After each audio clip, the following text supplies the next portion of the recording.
Hello आप सभी माताओं एवं बहनों का एक बार फिर से स्वागत है आपके अपने चैनल स्टडी ओनली में। तो आज की जो क्लास है महिला पर्यवेक्षक भर्ती 2025 की पोषण एवं स्वास्थ्य से संबंधित क्लास है। और अगर किस टॉपिक से इसमें क्वेश्चन लिए गए हैं एमसीक्यू जो है तो इसमें क्यू है वो हेल्थ एंड न्यूट्रिशन सब्जेक्ट से लिए गए हैं। ठीक है, क्लास 1 है, टॉपिक वाइज क्लास रहेगी इसमें आपकी। तो वो आपको न्यूट्रिशन एंड हेल्थ से ही देखने को मिलेगी। ठीक है, वन टॉपिक वन क्लास की सीरीज है। और बनाते हुए चैनल को सब्सक्राइब और वीडियो को लाइक जरूर कर लें और साथ ही बेल आइकन भी प्रेस कर लें, क्योंकि हम आप लोग के लिए महिला पर्यवेक्षक भर्ती 2025 से रिलेटेड सभी सब्जेक्ट की क्लासेस लेकर डेली आते हैं। साथ ही जिन माताओं और बहनों को इन सभी जो क्लासेस हैं उनकी पीडीएफ चाहिए, वो लोग हमारा जो टेलीग्राम चैनल है जिसका लिंक आपको वीडियो के डिस्क्रिप्शन मिल जाएगा, वहाँ से टेलीग्राम चैनल ज्वाइन करके आप सभी लोग सभी सब्जेक्ट की पीडीएफ प्राप्त कर सकते हैं। तो चलिए आइए भी स्टार्ट करते हैं आज की क्लास। सबसे पहले क्वेश्चन नंबर फर्स्ट देखते हैं। क्वेश्चन नंबर फर्स्ट दिया गया है कि द्रव हानि का कितना प्रतिशत माध्यम मध्यम जो है निर्जलीकरण के रूप में मान्य है। तो इसका जो राइट आंसर है ऑप्शन बी, यानी 5 से 10% जो है यह द्रव हानि, जो आपकी बॉडी में द्रव हानि का कितना प्रतिशत मध्यम निर्जलीकरण के रूप में मान्य है, तो 5 से 10%। ठीक, फिर इसमें आगे बात करें, निर्जलीकरण जो है 3 प्रकार में डिवाइड किया गया है। हल्का निर्जलीकरण जो होता है जब आप अपने शरीर के कुल वजन का 3 से 5% खो देते हैं, ठीक, तब यह हल्का निर्जलीकरण होता है। फिर मध्यम निर्जलीकरण, जो कि आपसे क्वेश्चन में पूछा गया, जब आप शरीर के वजन का 5 से 9% अगर खो देते हैं, खो चुके होते हैं, तो यह मध्यम निर्जलीकरण होता है। और गंभीर निर्जलीकरण, जब आप अपने शरीर के वजन का लगभग 10% से अधिक खो देते हैं, तब फिर आपको डिहाइड्रेशन यानी कि गंभीर निर्जलीकरण वाले लेवल पे आप पहुंच जाते हैं। ठीक है, 10% से ज़्यादा अगर आप खो देते हैं। फिर उसके बाद क्वेश्चन नंबर सेकंड की बात करते हैं। क्वेश्चन नंबर सेकंड दिया गया है कि मानव शरीर में सबसे पहले बनने वाली हड्डी कौन सी है। मानव शरीर में जो है सबसे पहले बनने वाली हड्डी कौन सी, क्वेश्चन आपसे पूछा जा रहा है। इसका जो राइट आंसर है ऑप्शन सी, यानी क्लेविकल जो हड्डी होती है, यह मानव शरीर में बनने वाली सबसे पहली हड्डी होती है। ठीक है, फिर इसमें आपको यहाँ डायग्राम में देख सकते हैं, ये जो ऊपर बोन है जिसे टी बोन भी कहते हैं, क्लेविकल जो बोन है ये होती है। ठीक, सबसे पहले यही बनती है। उसके बाद यहाँ आपके के जस्ट नीचे जो है ये स्केपुला इसे कहते हैं। स्केपुला ये हड्डी हो गई, ठीक, कंधे के जस्ट नीचे जो रहती है। और फिर उसके बाद ये जो आपके दोनों रिब्स को जोड़ती है, ये वाली जो हड्डी होती है, इसे क्या बोलते हैं, तो इसे यानी कि रिब केज बोलते हैं इसे। ठीक है, इसे रिब केज बोला जाता है। फिर उसके बाद क्वेश्चन नंबर थर्ड की बात करते हैं। क्वेश्चन नंबर थर्ड है, ग्लीनाइड गुहा किसमें पाई जाती है। ग्लीनाइड जो गुहा होती है किसमें पाई जाती है। इसका जो राइट आंसर ऑप्शन है, यानी अंत मेखला में ग्लीनाइड जो गुहा है वो पाई जाती है। ठीक है, फिर क्वेश्चन नंबर 4 की बात करते हैं। क्वेश्चन नंबर यहाँ पर 4 है कि मानव शरीर में निम्नलिखित में से कौन सी संरचना लिंग विशिष्ट नहीं है। लिंग विशिष्ट जो होती है कौन सी संरचना नहीं है, आपके सामने ऑप्शन दिए गए हैं। इसका जो राइट आंसर है ऑप्शन ए, यानी कि बायां अलिंद जो है यह लिंग से संबंधित नहीं है। बाकी काउपर ग्रंथ, यह भी झल्लरी और शुक्राशय जो है ये लिंग से संबंधित है। इसमें आगे हम बात कर लेते हैं। तो काउपर क्या है, सबसे पहले तो काउपर ग्रंथ पुरुष प्रजनन प्रणाली में उपस्थित होती है, यह प्रोस्टेट ग्रंथ के नीचे उपस्थित होती है। ठीक है, ये काउपर ग्रंथ। फिर इसके बाद इसमें आगे बात करें, यह वीर स्खलन से पहले श्लेष्मा उत्पादन के लिए जिम्मेदार होती है। इसका कार्य क्या है काउपर ग्रंथि का, तो वीर स्खलन से पहले श्लेष्मा उत्पादन के लिए जिम्मेदार यह होती है। ठीक है, उसके बाद इसमें आगे बात करें, बर्थोलिन ग्रंथ, जो बर्थोलिन ग्रंथि होती है यह महिला प्रजनन तंत्र के समान कार्य करती है। यह महिला जो प्रजनन तंत्र है उसमें समान कार्य करती है। झल्लरी गर्भाशय की बात करें तो यह झल्लरी गर्भाशय नलिका में उंगली के समान में प्रक्षेप होती है, और ये प्रक्षेप अंडाणुओं को गर्भाशय की ओर बढ़ने में सहायता करते हैं।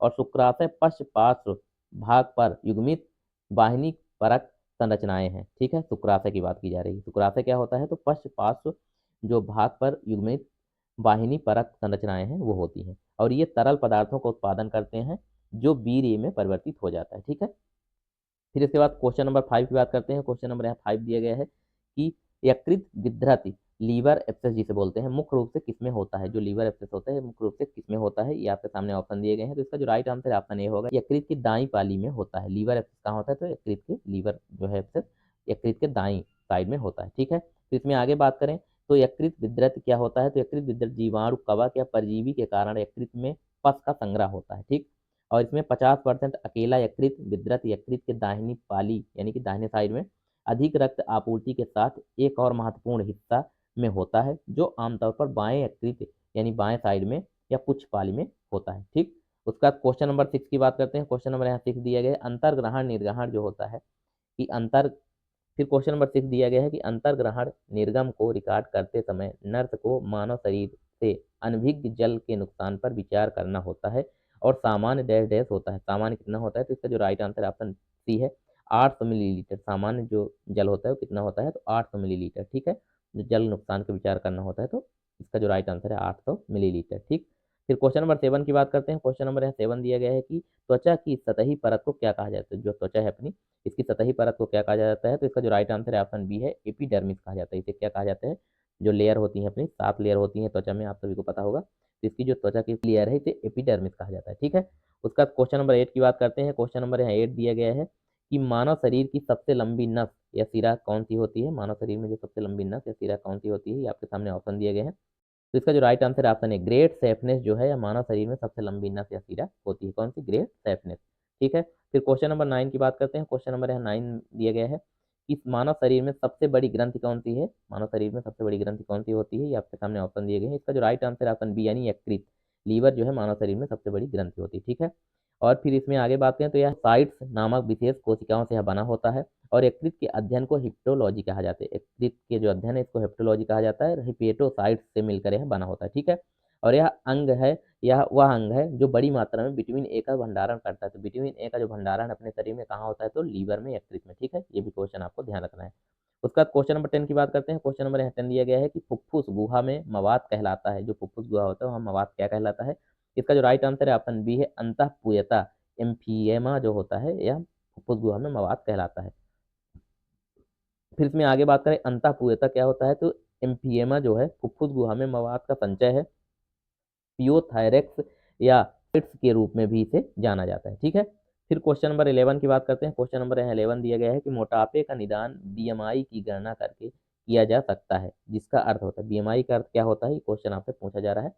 बीएमआई का जो फुल फॉर्म है, तो इसका जो right answer option B body mass index होता है। बीएमआई का full form body mass index होता है। फिर इसमें आगे बात करें बीएमआई के बारे में, तो बीएमआई मास इंडेक्स जो होता है, बॉडी मास इंडेक्स, बीएमआई को किलोग्राम में वजन मापकर इसे वर्ग मीटर लंबाई से विभाजित करके ज्ञात किया जाता है, ठीक है। इसमें आपका वजन माप कर, फिर इसमें टोटल जो आपका वजन होता है किलोग्राम में, उसको माप कर वर्ग मीटर लंबाई से विभाजित किया जाता है। ये आपका टोटल बॉडी मास इंडेक्स निकल आता है, ठीक है। फिर इसके बाद क्वेश्चन नंबर 12 की बात करते हैं। क्वेश्चन नंबर 12 दिए गए प्रत्येक ग्राम कार्बोहाइड्रेट से मुक्त ऊर्जा कितनी होती है, यानी कि जो 1 ग्राम कार्बोहाइड्रेट है उसमें से कितनी ऊर्जा मुक्त होती है। तो इसका जो राइट आंसर ऑप्शन सी यानी 4.1 कैलोरी ऊर्जा 1 ग्राम कार्बोहाइड्रेट खाने से मिलती है, ठीक है। उसके बाद फिर क्वेश्चन नंबर 13 की बात करते हैं। क्वेश्चन नंबर 13 दिया गया है कि चिकनगुनिया रोग डैश डैश द्वारा संचरित होता है। चिकनगुनिया किसके द्वारा संचरित होता है। इसका जो राइट आंसर है ऑप्शन बी यानी एडीज मच्छर के द्वारा चिकनगुनिया जो है होता है, ठीक। और चिकनगुनिया विषाणु एडीज इजिप्टी और एडीज एल्बोपिक्टस मच्छरों के काटने से लोगों में फैलता है, ठीक है। फिर क्वेश्चन नंबर 14 की बात करते हैं। क्वेश्चन नंबर 14 ये भारत जैसे विकासशील देश में शिशुओं और स्कूल पूर्व बच्चों में पोषण की समस्या का सामान्य कारण क्या है। तो इसका जो राइट आंसर है ऑप्शन डी उपरोक्त सभी, यानी कि विटामिन ए की कमी होना, रक्त अल्पता यानी एनीमिया होना, प्रोटीन ऊर्जा कुपोषण, ये सारे जो कारण है ये होते हैं, ठीक। बात करते हैं तो मातृ पोषण, रक्त अल्पता यानी मातृ पोषण में एनीमिया जो होता है, प्रोटीन ऊर्जा कुपोषण, विटामिन ए की कमी, स्तनपान विफलता, दूध पिलाने की लत और कृत्रिम दुग्ध उत्पादों के अपर्याप्त पदार्थ का उपयोग, ठीक है, ये सारे कारण होते हैं। फिर उसके बाद क्वेश्चन नंबर 15 की बात करते हैं। क्वेश्चन नंबर यहाँ 15 दिया गया कि एचआईवी किसके द्वारा संचरित नहीं होता है। ये आपके सामने ऑप्शन दिए गए हैं। इसका जो राइट आंसर है ऑप्शन सी होगा, हाथ मिलाने से एचआईवी जो है नहीं फैलता है, बाकी संभोग करने से, रुधिर आदान यानी जो ब्लड है उसका आदान प्रदान करने से, और दवा सुई का साझा यानी एक इंजेक्शन आपको लगाई गई, फिर वही इंजेक्शन चेंज नहीं की गई, नीडल जो होती है चेंज नहीं की, किसी और को लगा दी गई, तो इस प्रकार से भी जो है एड्स फैलता है, ठीक है। फिर इसमें आगे बात करें HIV human immuno deficiency virus जो होता है, एचआईवी का जो फुल फॉर्म है ह्यूमन इम्यूनो डिफिशियंसी जो होता है वायरस, वह विषाणु जो AIDS acquired immune deficiency syndrome, AIDS का फुल फॉर्म है, ठीक है, का कारण बनता है, केवल विशेष रूप से शरीर के तरल पदार्थों द्वारा प्रेषित होता है। रक्त, वीर और पूर्व वीर द्रव, प्रीकम, योनि और मलाशय द्रव और स्तन के दूध के द्वारा यह फैल सकता है, ठीक है। फिर क्वेश्चन नंबर 16 की बात करते हैं। क्वेश्चन नंबर 16 दिया गया है कि पेरियोडेंटल रोग का प्रारंभिक रूप क्या है। जो पेरियोडोंटल रोग होता है इसका प्रारंभिक रूप क्या है, तो इसका जो राइट आंसर ऑप्शन सी यानी मसूड़े की सूजन जो होती है, यह पेरियोडोंटल जो रोग है इसकी स्टार्टिंग में ही होता है। क्या होता है, ये दांत से संबंधित रोग है, और इसमें क्या होता है आपके मसूड़े जो है सूजन आ जाती है सबसे पहले। फिर क्वेश्चन नंबर 17 की बात करते हैं। क्वेश्चन नंबर 17 दिया है WHO द्वारा हाथ की स्वच्छता के कितने क्षण निर्धारित किए गए हैं, यानी WHO ने हाथ की जो स्वच्छता है इसके कितने चरण निर्धारित किए हैं। तो इसका जो राइट आंसर ऑप्शन डी है, जो WHO ने टोटल हाथ की स्वच्छता के लिए चरण निर्धारित किए, 5 चरण निर्धारित किए हैं, ठीक है। फिर क्वेश्चन नंबर 18 की बात करते हैं। क्वेश्चन नंबर 18 दिया गया है कि मध्याह्न भोजन में पूरक आहार में निम्न की न्यूनतम व्यवस्था होनी चाहिए। यानी कि मध्याह्न भोजन योजना के पूरक आहार में निम्न न्यूनतम व्यवस्था कितनी होनी चाहिए, ये आपसे क्वेश्चन पूछा जा रहा है। इसका राइट आंसर ऑप्शन है यानी 8 से 12 ग्राम प्रोटीन मिलना चाहिए बच्चों को। जो मध्याह्न भोजन के माध्यम से भोजन मिलता है उसमें 8 से 12 ग्राम जो प्रोटीन होना चाहिए और साथ ही 300 कैलोरी ऊर्जा उनको होनी मिलनी चाहिए। ठीक है, उनके भोजन में इतना चीज होना चाहिए, एनर्जी 300 कैलोरी, और वहीं प्रोटीन की बात करें तो 8 से 12 ग्राम प्रोटीन जो है वो देना चाहिए। तो इसमें आगे बात करें, मध्याह्न भोजन की योजना की जो शुरुआत है 1995 से भारत में शुरू की गई थी। ठीक है, फिर क्वेश्चन नंबर 19 की बात करते हैं। क्वेश्चन नंबर यहाँ 19 दिया गया है, किस विटामिन की कमी से स्कर्वी रोग होता है, ये आपके सामने ऑप्शन दिए गए हैं। तो इसका जो राइट आंसर है ऑप्शन डी है, यानी कि विटामिन सी की वजह से स्कर्वी रोग होता है। ठीक, और अगर हम आगे बात करें तो विटामिन दो प्रकार के होते हैं, एक तो जो जल में घुलनशील होते हैं और एक जो विटामिन होते हैं वसा में घुलनशील होते हैं। ठीक है, तो इसमें अगर हम बात करें जो विटामिन बी और विटामिन सी, बी कॉम्प्लेक्स जितने हैं और विटामिन सी, ये सारे जल में घुलनशील हैं। बाकी विटामिन ए, विटामिन के, विटामिन डी, ये सारे जो है ये वसा में घुलनशील होते हैं। ठीक है, तो इसमें आगे हम बात कर लेते हैं विटामिन और उनके नाम और उनके से संबंधित रोग की। तो विटामिन ए का जो रासायनिक नाम है रेटिनॉल होता है और इससे रतौंधी होती है इसकी कमी से। विटामिन बी वन थायमीन, इसकी कमी से बेरी, विटामिन सी स्कारबिक अम्ल, स्कर्वी होती है इसकी कमी से। विटामिन डी कैल्सीफेरॉल कहते हैं और इसकी कमी से होता है रिकेट्स और ऑस्टियोमैलेशिया होता है। विटामिन के को कहते हैं फ्लिकोइनोन और इसकी कमी से रक्त का थक्का नहीं बनता अपनी बॉडी में। ठीक है, विटामिन के की कमी।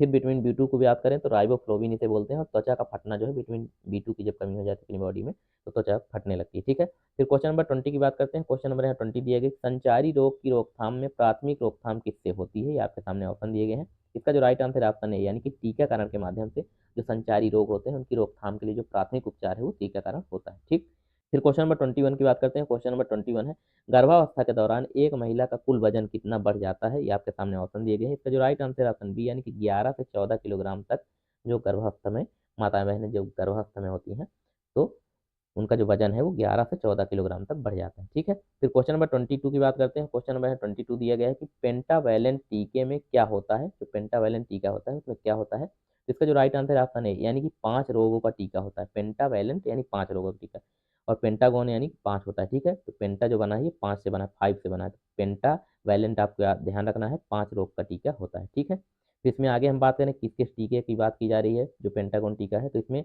डिप्थीरिया हो गया, पर्टुसिस यानी काली खांसी हो गया, हेपेटाइटिस बी हो गया, टिटनेस और निमोनिया, ये जो पांचों टीके हैं इनके लिए पेंटा जो टीका होता है वो होता है। ठीक है, फिर क्वेश्चन नंबर 23 की बात करते हैं। क्वेश्चन नंबर है 23 दिए गए, बच्चों में प्रोटीन ऊर्जा कुपोषण का प्रथम सूचक क्या है, ये आपके सामने ऑप्शन दिए गए हैं। इसका जो राइट आंसर है ऑप्शन बी यानी कमजोर और सुस्त होना बच्चे का, यह प्रोटीन ऊर्जा कुपोषण का प्रथम सूचक होता है। ठीक, फिर क्वेश्चन नंबर 24 की बात करते हैं। क्वेश्चन नंबर है 24 दिया गया, स्टंटिंग क्या है, यानी कि स्टंटिंग का अर्थ क्या होता है। इसका जो राइट आंसर है ऑप्शन सी है, एक निश्चित उम्र के लिए उपयुक्त लंबाई से कम ऊंचाई होना। ठीक, इसमें आगे बात करें तो स्टंटिंग आय के हिसाब से कम ऊंचाई आपकी होना, यही स्टंटिंग होता है। ठीक है, फिर क्वेश्चन नंबर 24 की बात करते हैं। क्वेश्चन नंबर यहाँ 24 दिया गया है, पूर्व प्रसवाक्षेप यानी कि प्री एम्पसिया जो होता है का उपचार किस प्रकार से किया जा सकता है, ये आपके सामने ऑप्शन दिए गए हैं। तो इसका जो राइट आंसर ऑप्शन डी यानी बच्चे का प्रसव करके जो पूर्व प्रसव छेप है, ये पूर्व प्रसव छेप दिया ही गया है।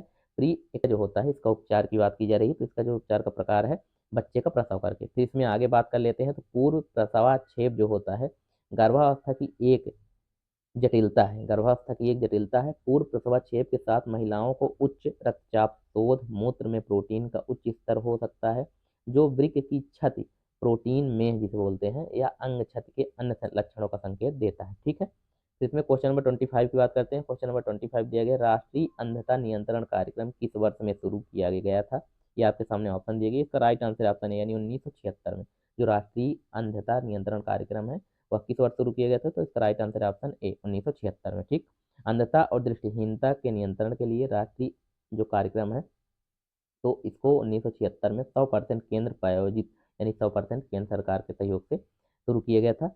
और फिर इसमें जिसका लक्ष्य 2020 तक अंधता की व्यापकता को 0.3% तक कम करना था, इसका जो लक्ष्य था 2020 तक ही 0.3% कम करना था। ठीक, फिर क्वेश्चन नंबर 26 की बात करते हैं। क्वेश्चन नंबर है 26 दिया गया है, निम्नलिखित में से किसे छोड़कर बाकी सभी से निमोनिया रोका जा सकता है, यानी कोई एक कारण है जिसके कारण निमोनिया नहीं रोका जा सकता, बाकी इसमें जितने भी ऑप्शन दिए गए हैं उनसे निमोनिया रोका जा सकता है। तो इसका जो राइट आंसर है ऑप्शन सी यानी धूम्रपान की वजह से निमोनिया नहीं रोका जा सकता, बाकी नियमित रूप से हाथ धोना, धूल रसायनों के संपर्क में न आने से बचें और मौसमी एलर्जी से बचें, ये सारे कारण होते हैं निमोनिया से बचने के लिए। ठीक है, फिर क्वेश्चन नंबर 27 की बात करते हैं। क्वेश्चन नंबर है 27 दिया गया है कि शरीर की वृद्धि व नई कोशिकाओं के निर्माण के लिए सबसे आवश्यक पोषक तत्व कौन सा होता है? ये आपके सामने ऑप्शन है। इसका जो राइट आंसर है ऑप्शन सी, यानी कि प्रोटीन जो है वो सबसे आवश्यक तत्व है बॉडी के ग्रोथ के लिए, यानी कि शरीर की वृद्धि के लिए, और साथ ही आवश्यक पोषक तत्वों के लिए। ठीक, उसका क्वेश्चन नंबर 28 की बात करते हैं। क्वेश्चन नंबर 28 है, स्तनपान करते समय आपको एक दिन में कितनी अतिरिक्त कैलोरी खानी चाहिए? इसका जो राइट आंसर है, तो इसका जो राइट आंसर है ऑप्शन बी है, 600 कैलोरी अतिरिक्त ऊर्जा चाहिए आपको। ठीक है, जब जो माताएं और बहनें स्तनपान कराती हैं अपने बच्चों को, तब उनको अत्यधिक जो है 600 कैलोरी ऊर्जा अधिक चाहिए। ठीक, फिर इसमें आगे बात करें तो माँ का जो दूध होता है, तो इसमें आगे बात करें, माँ का दूध बनाने और स्तनपान कराने से कैलोरी बर्न होती है। जब आप स्तनपान कराती हैं तो आपका शरीर आमतौर पर एक दिन में 400 से 550 अतिरिक्त कैलोरी बर्न करता है। ठीक है, यदि आप बच्चे को स्तनपान करा रही हैं तो आपको प्रतिदिन लगभग 2200 से 2500 कैलोरी का सेवन करना चाहिए। यदि आप गर्भवती नहीं हैं या स्तनपान नहीं करा रही हैं तो आपको प्रतिदिन 1800 से 2000 कैलोरी चाहिए, आपको आवश्यकता होती है। और वहीं यह संख्या आपकी ऊंचाई, वजन और गतिविधि स्तर पर भी निर्भर करती है। ठीक है, ठीक। तो सबसे पहले क्वेश्चन नंबर फर्स्ट की बात करते हैं। क्वेश्चन नंबर यहाँ फर्स्ट दिया गया है कि डैश डैश की कमी से स्कर्वी का कारण बनती है, यानी किस विटामिन की कमी के कारण स्कर्वी होता है? तो इसका जो राइट आंसर है ऑप्शन बी, यानी विटामिन सी की कमी से आपके शरीर में जो है स्कर्वी का कारण होता है। ठीक है, और विटामिन के की कमी से रक्त का थक्का नहीं जमता है अपनी बॉडी में। विटामिन ए की कमी से रतौंधी होता है, और विटामिन डी की कमी से हड्डियां जो है कमजोर हो जाती हैं, भंगुर हो जाती हैं। और विटामिन डी किससे प्राप्त होता है? तो सूर्य से विटामिन डी प्राप्त होता है। विटामिन ए का जो प्रथम मात्रा में पाया जाता है, गाजर हो गई, पालक हो गई, इनसे विटामिन ए प्राप्त होता है। और जो विटामिन सी है, या खट्टे फलों से प्राप्त होता है।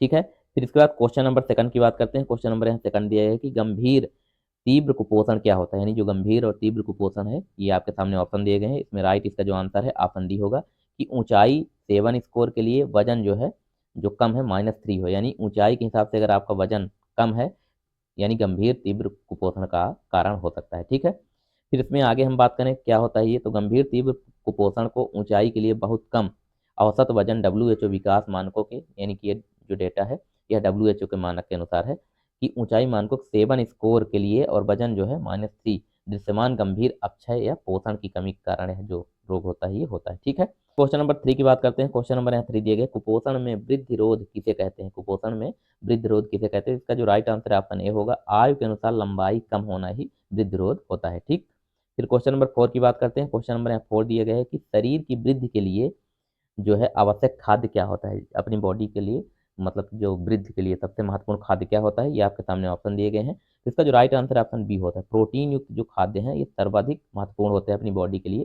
शरीर के विकास के लिए। ठीक है, फिर इसमें आगे बात करें तो मानव शरीर की प्रत्येक कोशिका में प्रोटीन पाया जाता है। हमारी प्रत्येक सेल में, सेल यानी कोशिका में प्रोटीन की मात्रा पाई जाती है। प्रोटीन की मूल संरचना जो है, प्रोटीन किससे बने होते हैं? तो प्रोटीन जो है अमीनो अम्ल से बने होते हैं। किससे बने होते हैं?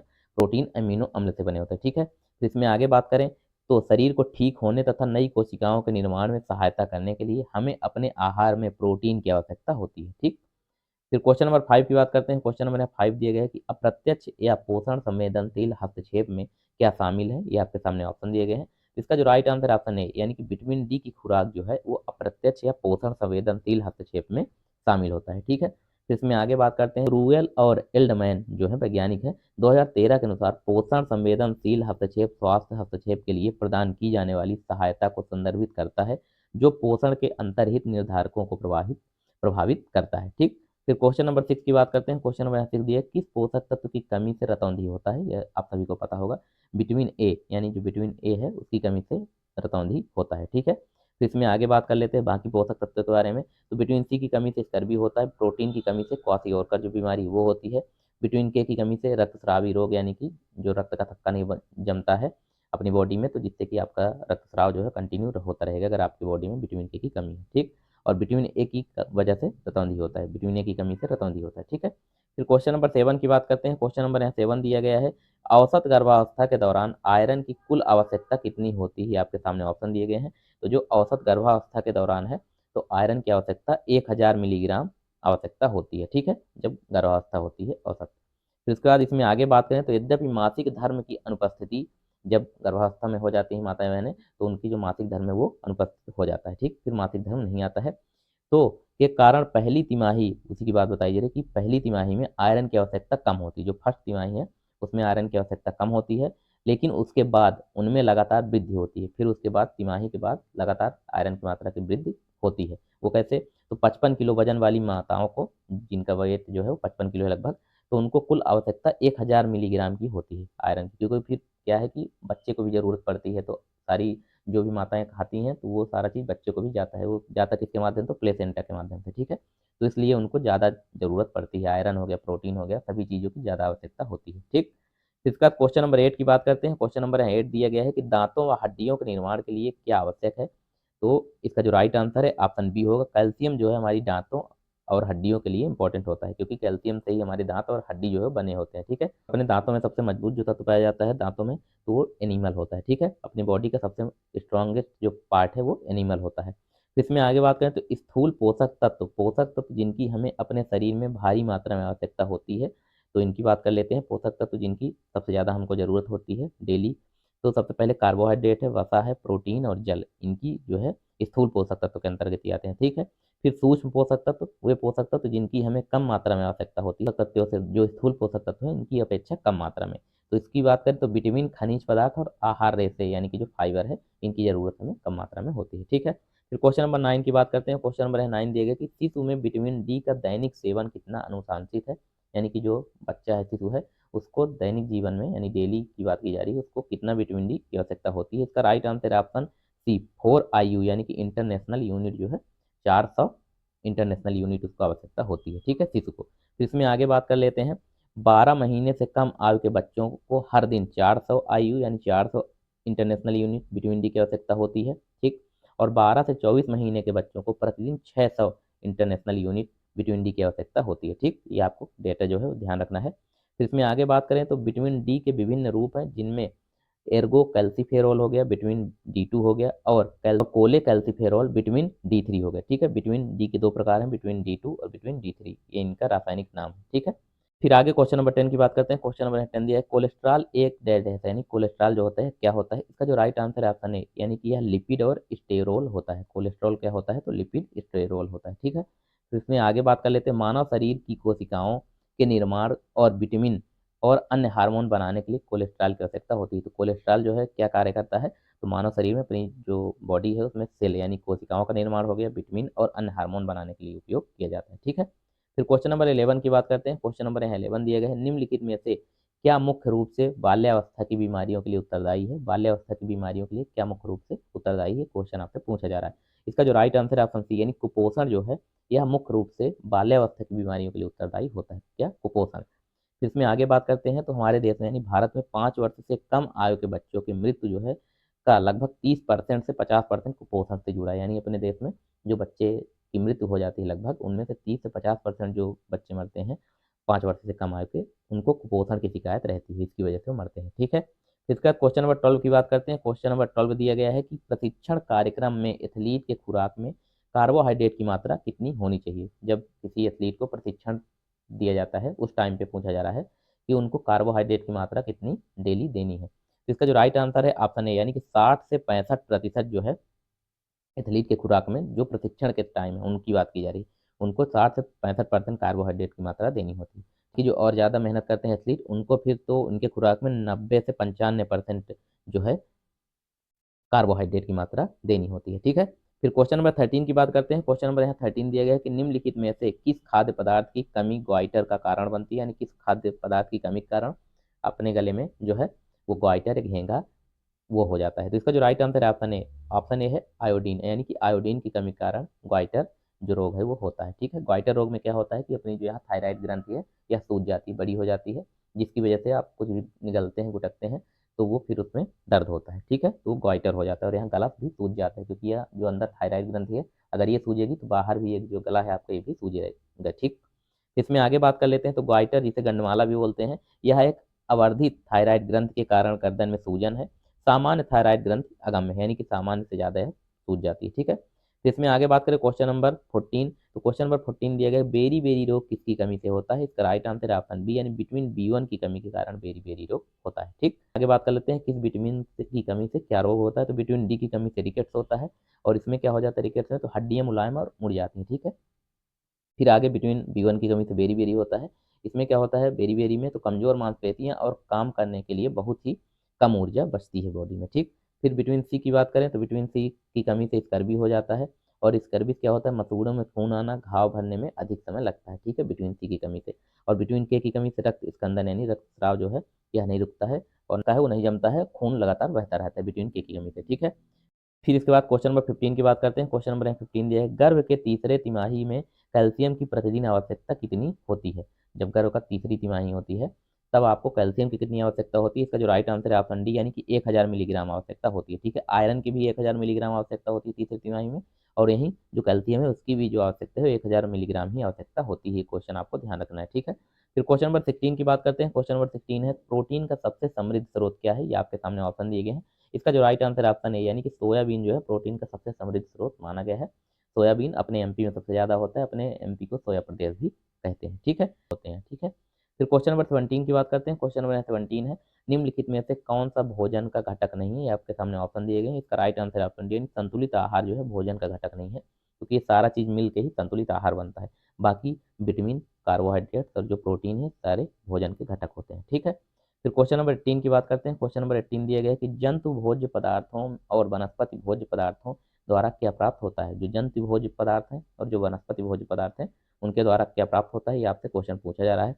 ऑप्शन ए की बात करें खनिज लवण, ऑप्शन बी वसा, ऑप्शन सी प्रोटीन और ऑप्शन डी उपरोक्त सभी। तो इसका जो राइट आंसर है ऑप्शन डी उपरोक्त सभी, ये सारी चीजें पाई जाती हैं, ठीक है।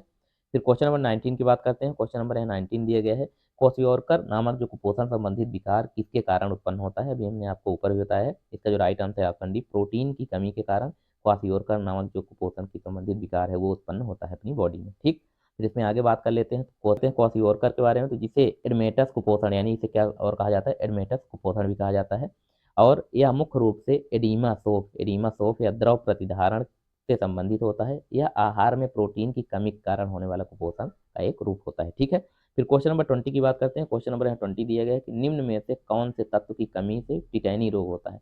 ये आपके सामने ऑप्शन दिए गए हैं। तो इसका जो राइट आंसर है ऑप्शन ए, कैल्शियम की कमी के कारण टिटैनी रोग होता है। टिटैनी रोग आपको ध्यान रखना है किसकी कमी से, बॉडी में कैल्शियम की कमी के कारण टिटैनी रोग होता है। फिर इसमें आगे बात कर लेते हैं टिटैनी में क्या होता है। तो टिटैनी पेशियों के अनैच्छिक संकुचन के रूप में वर्णित एक लक्षण है, जिससे पेशियों में दर्दनाक ऐंठन, स्वर यंत्र ऐंठन और संवेदी विघ्न होता है, ठीक है। और इसे आमतौर पर हाइपोकैल्सीमिया और अन्य चयापचय संबंधी अनियमितताओं जैसे अम्ल क्षारक असंतुलन से जुड़ा होता है, ठीक। और इसको हाइपोकैल्सीमिया के नाम से भी जाना जाता है, किसे, टिटैनी को, ठीक है, कैल्शियम की कमी से होता है। फिर क्वेश्चन नंबर 1 यानी कि क्वेश्चन नंबर 21 है, जो कि अलग अलग पीडीएफ बनी है, इसकी वजह से क्वेश्चन नंबर 1 है, ये अलग टॉपिक का क्वेश्चन है, ठीक है। गायनोकोलॉजिस्ट जो टॉपिक है उससे रिलेटेड इसमें क्वेश्चन रहेंगे आपको। क्वेश्चन नंबर 1 की बात करते हैं। निम्नलिखित में से कौन सी तकनीक जन्मजात विसंगतियों का पता लगाने के लिए उपयोग की जाने वाली नैदानिक है। इसका जो राइट आंसर है ऑप्शन डी यानी उपरोक्त सभी। अगर ऑप्शन ए की बात करें, अल्फा फिटोप्रोटीन हो गया, ऑप्शन बी उल्वेधन यानी कि एमनियो सिंथेसिस हो गया, फिर ऑप्शन सी कोरियोनिक अंकुर प्रतिचयन। तो इसका जो राइट आंसर है ऑप्शन डी होगा उपरोक्त सभी, ठीक है। फिर इसमें आगे बात करते हैं, जन्मजात विसंगत स्कैन जांच, जिसे मध्य गर्भावस्था स्कैन के रूप में भी जाना जाता है, भ्रूण और गर्भाशय को करीब से देखने में मदद करता है, ठीक है। तो भ्रूण और गर्भाशय को देखने में मदद करता है। यह स्कैन होने वाली माताओं को अपने बच्चे के विकास के संबंध में संभावित समस्याओं या चिंताओं के बारे में पता लगाने में मदद करता है, ठीक है। तो इसमें आगे बात करें, जो उल्वेधन ऑप्शन दिए गए ऑप्शन बी, इसके बारे में बात करें तो यह मुख्य रूप से गर्भावस्था के दौरान यह जांचने के लिए किया जाता है कि क्या बच्चे में अनुवांशिक या गुणसूत्र संबंधी स्थिति जैसे डाउन सिंड्रोम, एडवर्ड सिंड्रोम या पटाऊ जो सिंड्रोम है, इनमें से कुछ लक्षण तो नहीं है। इसके लिए जांच की जाती है और इस जांच की डायग्राम आप देख सकते हैं, इस प्रकार से यह जांच होती है, ठीक है। ये आप डायग्राम के माध्यम से समझ सकते हैं। फिर इसके बाद क्वेश्चन नंबर सेकंड की बात करते हैं। क्वेश्चन नंबर सेकंड है कि प्रसव के दौरान माँ की देखभाल को डैश डैश कहा जाता है। प्रसव के दौरान जो माँ की देखभाल की जाती है उसे क्या कहा जाता है। इसका जो राइट आंसर है ऑप्शन सी है, अंतर्गर्भाशयी देखभाल। इसे क्या कहते हैं, अंतर्गर्भाशयी देखभाल, ठीक। फिर इसमें आगे बात करें, एक गर्भवती माँ की देखभाल के 3 चरण होते हैं, प्रसव पूर्व, अंतर्गर्भाशयी और प्रसवोत्तर देखभाल, ठीक है। यानी प्रसव पूर्व, फिर अंतर्गर्भाशयी और इसके बाद फिर लास्ट में प्रसवोत्तर की देखभाल, ये 3 टाइप की देखभाल होती है, ठीक है। फिर इसका क्वेश्चन नंबर थर्ड की बात करते हैं। क्वेश्चन नंबर थर्ड दिए गए, रजो दर्शन मीनार्क की औसत आयु डैश डैश है। जो रजो दर्शन की औसत आयु है यह क्या रखी गई है। इसका जो राइट आंसर है ऑप्शन बी यानी लगभग 13 वर्ष है रजो दर्शन की जो उम्र है वो रखी गई है, ठीक है।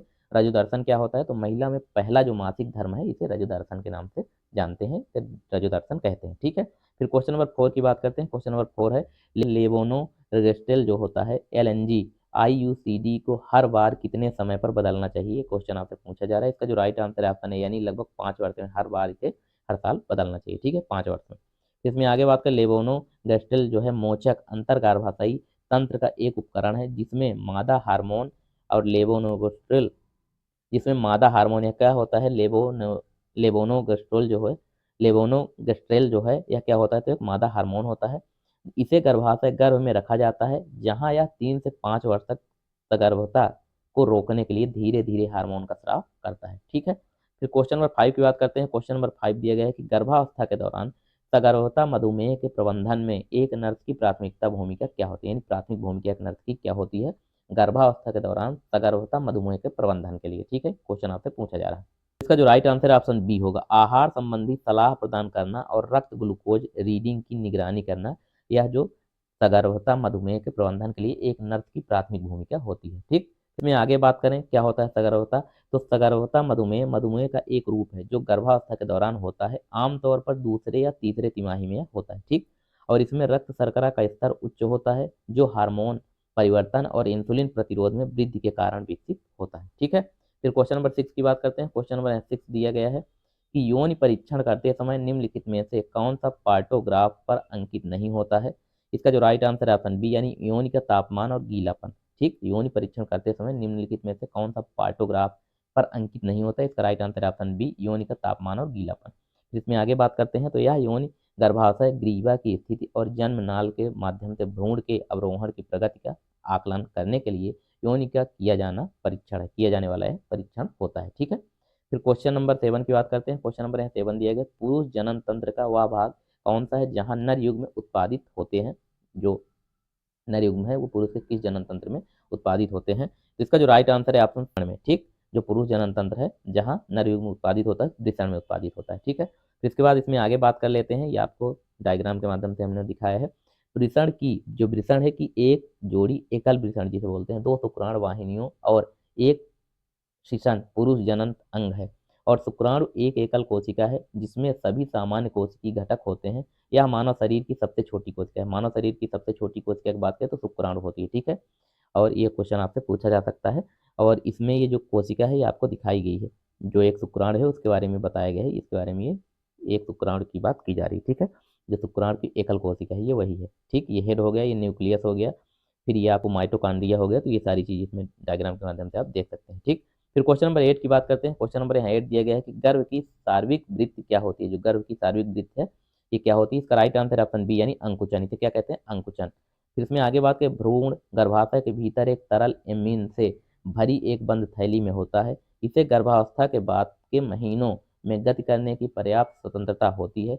जब यह अपेक्षाकृत स्थिर हो जाता है तब इसकी अवस्था प्रस्तुति स्थिति और वृत्त को नोट करने के लिए आवधिक परीक्षण आवश्यक है। ठीक, फिर ये आप डायग्राम देख सकते हैं भ्रूण की। ठीक, इसके बाद क्वेश्चन नंबर 9 की बात करते हैं। क्वेश्चन नंबर 9 दिया गया, गर्भवती महिला द्वारा महसूस की जाने वाली भ्रूण की पहली गति क्या होती है।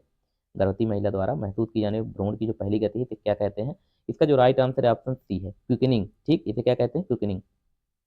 क्विकनिंग कहाँ से है, किकनिंग से बना है, यानी कि किक जब मारता है तब क्विकनिंग क्या होता है, तो प्रथम गर्भ स्पंदन जो होता है यह गर्भाशय के भीतर भ्रूण की गति की पहली अनुभूति होती है, इसे क्या बोलते हैं, क्विकनिंग बोलते हैं। ठीक है, जो आप 3 इडियट मूवी देखे होंगे उसमें किक मारता बोलता है बच्चा, पेट में लात मारा, वो वाली स्थिति है, सबसे पहली क्विकनिंग होती है। ठीक है, फिर आगे बात करें लाइटनिंग क्या होती है, तो तीसरी तिमाही के अंत में बच्चा माँ की श्रोणी में अच्छी तरह से बैठ जाता है या नीचे की ओर आ जाता है, या क्या होता है, यह प्रक्रिया लाइटनिंग होती है।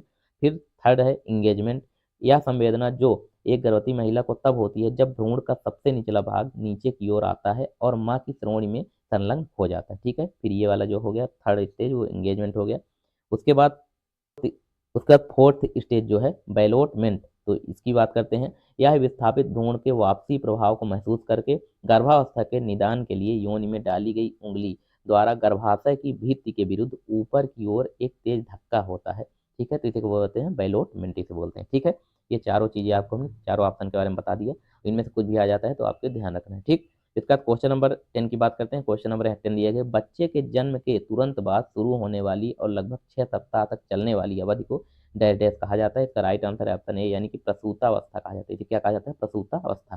ठीक, तो इसमें आगे बात करते हैं, तो प्रसवोत्तर अवधि जिसे प्रसूतावस्था और चौथी तिमाही के रूप में भी जाना जाता है, जन्म के बाद की अवधि को संदर्भित करता है जब गर्भावस्था से संबंधित शारीरिक परिवर्तन गैर गर्भवती अवस्था में वापस आ जाते हैं। तो ठीक, फिर क्वेश्चन नंबर 11 की बात करते हैं। क्वेश्चन नंबर 11 दिया गया कि प्रसव के बाद माँ के स्तन से जो पहला स्राव निकलता है उसे क्या कहते हैं? इसका राइट आंसर ऑप्शन बी है, यानी इसे कहते हैं कोलोस्ट्रम। इसे क्या कहते हैं?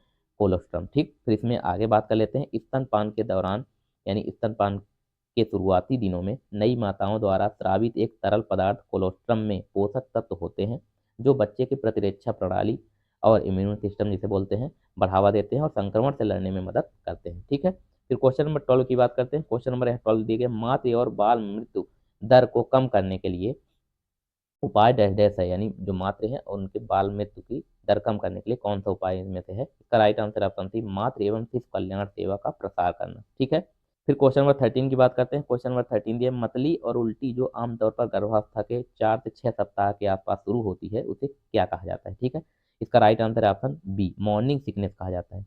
इसका जो टेक्निकल नाम है इसका मॉर्निंग सिकनेस के नाम से जानते हैं।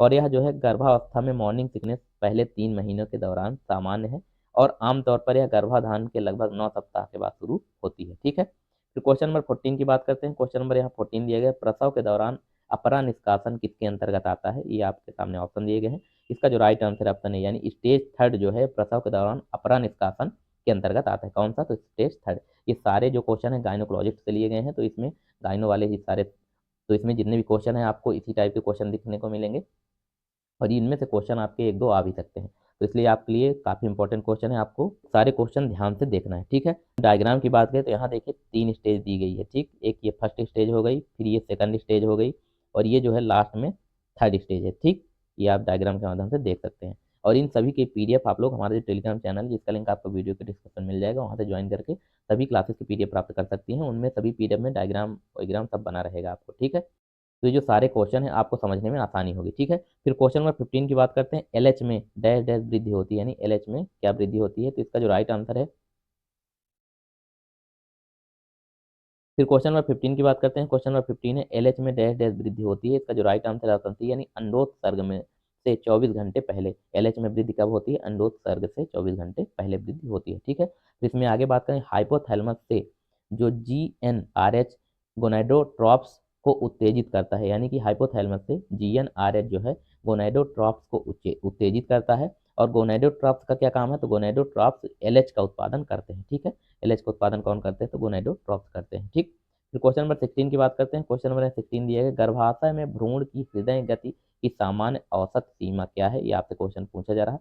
इसका जो राइट आंसर ऑप्शन सी यानी 110 से 160 बीट्स पर मिनट जो है गर्भाशय में भ्रूण की जो हृदय की गति है वो होती है। ठीक है, इसमें आगे बात कर लेते हैं। तो 9 सप्ताह के जो गर्भ तक भ्रूण की हृदय दर 175 बीपीएम होता है। ठीक, बढ़ सकती है, जिसके बाद गर्भावस्था के अंतिम 10 सप्ताह तक सामान्य भ्रूण की हृदय दर 120 से 180 बीपीएम तक के बीच कहीं भी हो सकती है और सामान्य भ्रूण का हृदय जो है दर उसकी माँ से लगभग 2 गुना होता है। ठीक, ये आपको ध्यान रखना है। फिर क्वेश्चन नंबर 17 की बात करते हैं। क्वेश्चन नंबर 17 दिया गया है कि एमिनोटिक द्रव के नैदानिक अध्ययन में सुनहरा रंग की पुष्टि हुई। एनिमोटिक द्रव का सुनहरा रंग किस स्थिति को इंगित करता है? जो यह किस स्थिति को इंगित करता है? क्वेश्चन आपसे पूछा जा रहा है। इसका जो राइट आंसर ऑप्शन बी यानी आरएच असंगति जो है इसको इंगित करता है। ठीक है, फिर इसमें आगे बात करें अगर यह एक स्पष्ट पीले रंग का द्रव होता है जो गर्भावस्था के दौरान अजन्मे बच्चे को घेरे रखता है और उसकी रक्षा करता है। यह एमनियोटिक थैली में निहित होता है और नियोटिक द्रव का सुनहरा जो रंग है आरएच असंगतता को इंगित करता है। किसको इंगित करते हैं? तो आरएच असंगतता। ठीक,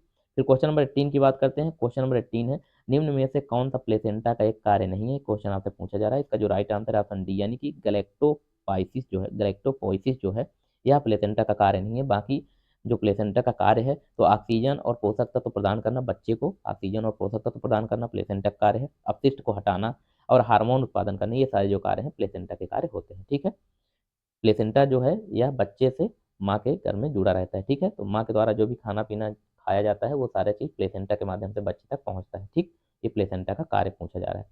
तो इसमें से जो गैलेक्टोपोइसिस जो कार्य है यह प्लेसेंटा का कार्य नहीं है।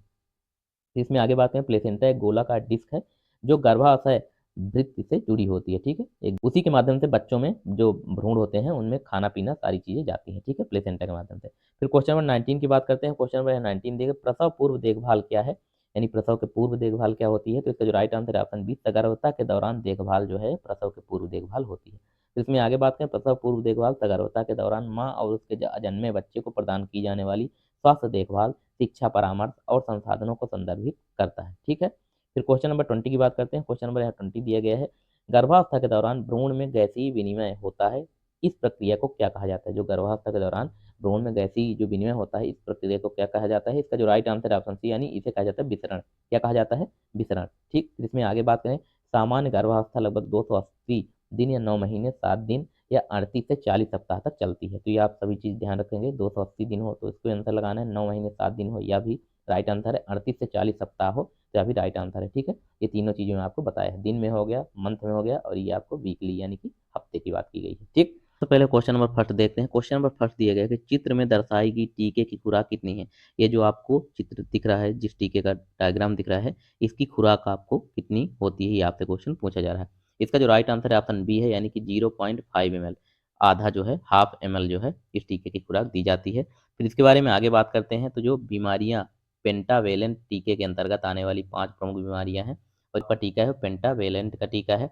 और इसमें बात करें तो 5 बीमारियों के लिए दिया जाता है। अगर बीमारियों के नाम की बात करें तो डिप्थीरिया, पर्टुसिस, काली खांसी जिसे बोलते हैं, टेटनस, हेपेटाइटिस बी और हीमोफिलिस इन्फ्लुएंजा टाइप बी का जो जीवाणु जो मेनिंजाइटिस, निमोनिया और ओटिटिस का कारण बनता है। इन पांचों बीमारियों के लिए यह टीका दिया जाता है। ठीक है, पेंटा से आपको ध्यान रखना है, पांच पांच बीमारियों के लिए है जो पेंटा वैक्सीन है यह दी जाती है। ठीक है, फिर क्वेश्चन नंबर सेकंड की बात करते हैं। क्वेश्चन नंबर सेकंड दिया गया है कि कंठमाला के टीके के एडमिनिस्ट्रेशन के प्रतिष्ठित निम्नलिखित में से किसे छोड़कर सभी हैं? यानी कि जो माला का टीका है वो उसके एडमिनिस्ट्रेशन के प्रति दृष्ट निम्नलिखित में से किसे छोड़कर सभी हैं, एक को छोड़कर बाकी सारे हैं। तो इसका जो राइट आंसर है ऑप्शन डी, यानी मध्यम स्थूल रोगी जो होते हैं, यह इसे छोड़कर बाकी गर्भवती महिला, खराब प्रतिरक्षा वाला रोगी, गंभीर रूप से बीमार, ये सारे होते हैं। ठीक है, फिर इसमें आगे बात करें, कंठमाला जिसे मम्स बोलते हैं, एक विषाणु जनित संक्रमण है जो मुख्य रूप से कान के पास स्थित लार उत्पादक जो ग्रंथि होती है, लार उत्पादक आपके कान के पास, उसको प्रभावित करता है। ठीक है, मम्स जो किसको प्रभावित करता है? तो लार उत्पादन वाली ग्रंथि को प्रभावित करता है। उसके बाद इसमें आगे बात करें किससे फैलता है, इसके वायरस का क्या नाम है? तो पैरामाइक्सो वायरस इसका नाम है। ठीक है, इसी की वजह से फैलता है। और इसके लिए जो टीका लगाया जाता है तो MMR जो टीके से इसे रोका जा सकता है, यानी कि जो टीका लगाया जाता है इसके लिए, कंठमाला के लिए, तो MMR का जो टीका है इसके माध्यम से इसे रोका जा सकता है। फिर क्वेश्चन नंबर थर्ड की बात करते हैं। क्वेश्चन नंबर यहाँ थर्ड दिया गया, दस्त को नियंत्रित करने का टीका है, यानी दस्त को नियंत्रित करने के लिए कौन सा टीका दिया जाता है? ये आपके सामने ऑप्शन दिए गए। इसका right answer option B, rota virus जो टीका होता है दस्त को नियंत्रित करने के लिए दिया जाता है। ठीक है, फिर आगे इसमें बात करें तो डायरिया को नियंत्रित करने वाली वैक्सीन रोटा वायरस होती है, डायरिया यानी कि दस्त। ठीक, फिर क्वेश्चन नंबर 4 की बात करते हैं। क्वेश्चन नंबर यहाँ 4 दिया गया कि निम्नलिखित में से कौन सा स्थान एक नवजात को अंतःपेशी से एकार्थक हेप बी यानी कि हेपेटाइटिस बी की बात की जा रही है, हेपेटाइटिस बी टीका देने के लिए सबसे अच्छा स्थान माना जाता है? ये आपके सामने ऑप्शन दिए गए हैं। इसका जो राइट आंसर है ऑप्शन बी, यानी वेस्टस ट्रलिस जो होता है स्थान, ये सबसे अच्छा स्थान माना जाता है। इसको आपको डायग्राम से बताते हैं कि कहाँ पास होती है। तो यहाँ आप डायग्राम में देख सकते हैं, आपके पैर में ये जो जांग वाला हिस्सा है यही पेशी है पाई जाती है। ठीक, यहाँ आप देख सकते हैं जो रेड वाला एरिया है इसी एरिया में। फिर इसका क्वेश्चन नंबर 5 की बात करते हैं। क्वेश्चन नंबर 5 दिए गए हैं कि शिशुओं को दी जाने वाली ट्रिपल वैक्सीन DPT किन रोगों से प्रतिरक्षा प्रदान करता है?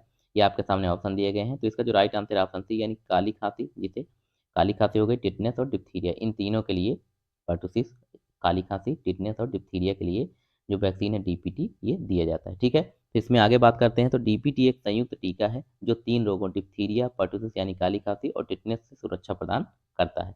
फिर क्वेश्चन नंबर 6 की बात करते हैं। क्वेश्चन नंबर यहाँ 6 दिया गया है, BCG टीका किस प्रकार का टीका है? ये आपके सामने ऑप्शन दिए गए हैं। तो इसका जो राइट आंसर है ऑप्शन बी, यानी लाइव क्षीणन टीका होता है। BCG का जो टीका होता है लाइव क्षीणन टीका है, लाइव एटेन्यूएटेड वैक्सीन होती है ये। ठीक है, फिर यदि के प्रति प्रतिरोधक क्षमता बढ़ाने के लिए, यानी अपने आपकी बॉडी में जब ये टीका लगाया जाता है तो तपेदिक की जो प्रतिरोधक क्षमता है उसको बढ़ाने के लिए, ठीक है, उससे लड़ने के लिए। और जीवित क्षीणित बोवाइन ट्यूबरल बैसिलस होता है और यह त्वचा के अंदर दिया जाता है। ठीक है, फिर क्वेश्चन नंबर 7 की बात करते हैं। क्वेश्चन नंबर यहाँ 7 दिया, अत्यधिक ऊष्मारोधी जो प्रतिरोधी टीका है ये कौन सा है? ये आपके सामने टीके के प्रकार दिए गए हैं, इनमें से कौन सा सबसे अत्यधिक ऊष्मा प्रतिरोधी टीका होता है? तो इसका जो राइट आंसर है ऑप्शन डी, यानी TT का जो टीका होता है ये सबसे ज़्यादा ऊष्मा प्रतिरोधी टीका होता है। तो इसमें आगे बात करें, OPV ऊष्मा के प्रति सबसे अधिक संवेदनशील होता है, जो OPV टीका होता है सबसे अधिक संवेदनशील होता है ऊष्मा के प्रति। TT ऊष्मा का विरोध कर सकता है, यानी कि TT सबसे ज़्यादा ऊष्मा प्रतिरोधी होता है। ठीक, फिर BCG इसे 2 से 8 डिग्री सेल्सियस तापमान पर संग्रहित किया जाता है, जो BCG का टीका होता है। और MMR की बात करें तो -50 से +8 डिग्री सेल्सियस तापमान में संग्रहित किया जाता है MMR का टीका। ठीक, फिर क्वेश्चन नंबर 8 की बात करते हैं। क्वेश्चन नंबर 8 दिया गया है कि डैश डैश पीत ज्वर के लिए दिया जाने वाला टीका है। इसका जो राइट आंसर है ऑप्शन बी है। 3D टीका जो होता है यह पीत ज्वर के लिए दिया जाने वाला टीका होता है। ठीक है, फिर इसमें अगर आगे हम बात करते हैं तो 17D के प्रभेद को पीत ज्वर के प्रति अब तक विकसित सबसे प्रभावी और सुरक्षित जीवित क्षीणित विषाणुओं में से एक माना जाता है। और इसको जो दिया जाता है मार्ग जो है अब त्वची के माध्यम से इसको दिया जाता है। ठीक है, अब त्वची। फिर इसके बाद क्वेश्चन नंबर 9 की बात करते हैं। क्वेश्चन नंबर 9 दिए गए हैं, निम्नलिखित में से कौन सा टीका जन्म के समय नहीं लगाया जाता है। ये आपके सामने ऑप्शन दिए गए। इसका जो राइट आंसर है ऑप्शन ए है। HIV जो है यह जन्म के समय नहीं लगाया जाता। बाकी आपको OPV टीका, BCG और हेपेटाइटिस बी ये सारे जो है जन्म के टाइम में लगाए जाते हैं। ठीक है, फिर इसमें आगे बात कर लेते हैं। टीकाकरण की सूची है, किस टीके से क्या होता है, कब देना चाहिए और इनका मार्ग क्या है देने का, यानी कि स्थान क्या है, ये सारी जानकारी हम आपको इसमें बताते हैं। सबसे पहली बात करें तो BCG का जो टीका होता है जन्म के समय 1 वर्ष की आयु तक जितनी जल्दी हो सके देना है। और यह अंतर चर्मी टीका होता है। ठीक, बाईं ऊपरी बाह में, इसको कहाँ लगाया जाता है, बाईं ऊपरी बाह में। ठीक है, फिर जो दूसरा टीका हेपेटाइटिस बी की खुराक की बात करें तो यह जन्म के समय 24 घंटे के भीतर जितनी जल्दी हो सके और अंतरपेशी होता है। कहाँ लगाया जाए, अंतरपेशी। ये सारे पॉइंट आपको ध्यान रखना है, इनसे आपको क्वेश्चन बन सकते हैं। ठीक, और दाहिनी जांघ में लगाया जाता है। ठीक है, फिर अगला जो टीका है OPV जन्म खुराक जो होता है जन्म के समय या पहले 15 दिन के भीतर जितनी जल्दी हो सके इसको देना होता है। और इसका जो माध्यम है मुख के द्वारा दिया जाता है। ठीक है, और इसमें आपको मुख के माध्यम से ही मेडिसिन इसकी दी जाती है। फिर इसके बाद जो अगला टीका है 2, 3 जो होते हैं यह 6 सप्ताह, 10 सप्ताह और 14 सप्ताह, नहीं फर्स्ट वाला 6 सप्ताह के अंदर, दो वाला जो दो है वो 10 सप्ताह के, और जो तीसरा है वो 14 सप्ताह के अंदर देना होता है मुख के द्वारा। ठीक है, फिर इसके में आगे बात करें टीका IPV निष्क्रिय पोलियो टीका जो होता है 14 सप्ताह के अंदर देना होता है। और अंतरपेशी अत्वची होता है, ये ऊपरी बाह या जांघ में इसको दिया जा सकता है। फिर पेंटावैलेंट 1, 2, 3 जो होते हैं इनको, जो पेंटावैलेंट 1 की बात करें तो 6 सप्ताह में, 2 की बात करें तो 10 सप्ताह में और तीसरे की बात करें तो 14 सप्ताह में दिया जाना चाहिए अंतरपेशी के माध्यम से। ठीक है, और बाईं जांघ में इसको दिया जाता है। फिर अगला जो टीका है खतरे की पहली खुराक की बात करें तो 9 महीने पूरे हो जाएं, 12 महीने यानी 9 से 12 महीने की आयु में नहीं मिलने पर 5 वर्ष तक यह समय दिया जाता है। ठीक है, 9 से 12 या फिर 5 वर्ष तक इसको, 9 से 12 में अगर आपको नहीं मिला है तो 5 वर्ष के अंतर्गत 5 वर्ष के अंदर इसको देना होता है।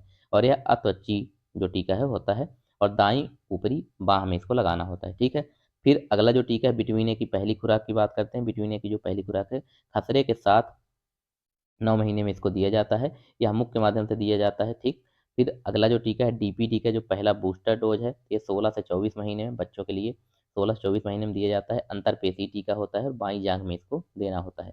फिर अगला जो टीका है खसरे की दूसरी खुराक की बात करें तो यह आपको 16 से 24 महीने में अत्वची के माध्यम से यानी कि दाईं ऊपरी बाह में इसको लगाना होता है। विटामिन ए दूसरी से 9वीं खुराक जो इसकी होती है वो DPT OPV बूस्टर के साथ 16 महीने या फिर 5 वर्ष की आयु तक 6 महीने में एक खुराक इसको देना होता है मुख के माध्यम से। ठीक है, इसके बाद DPT का दूसरा जो बूस्टर डोज है उसकी बात करें तो 5 से 6 वर्ष में इसको दिया जाता है अंतरपेशी के माध्यम से ऊपरी बाह में। ठीक, शोल्डर के पास।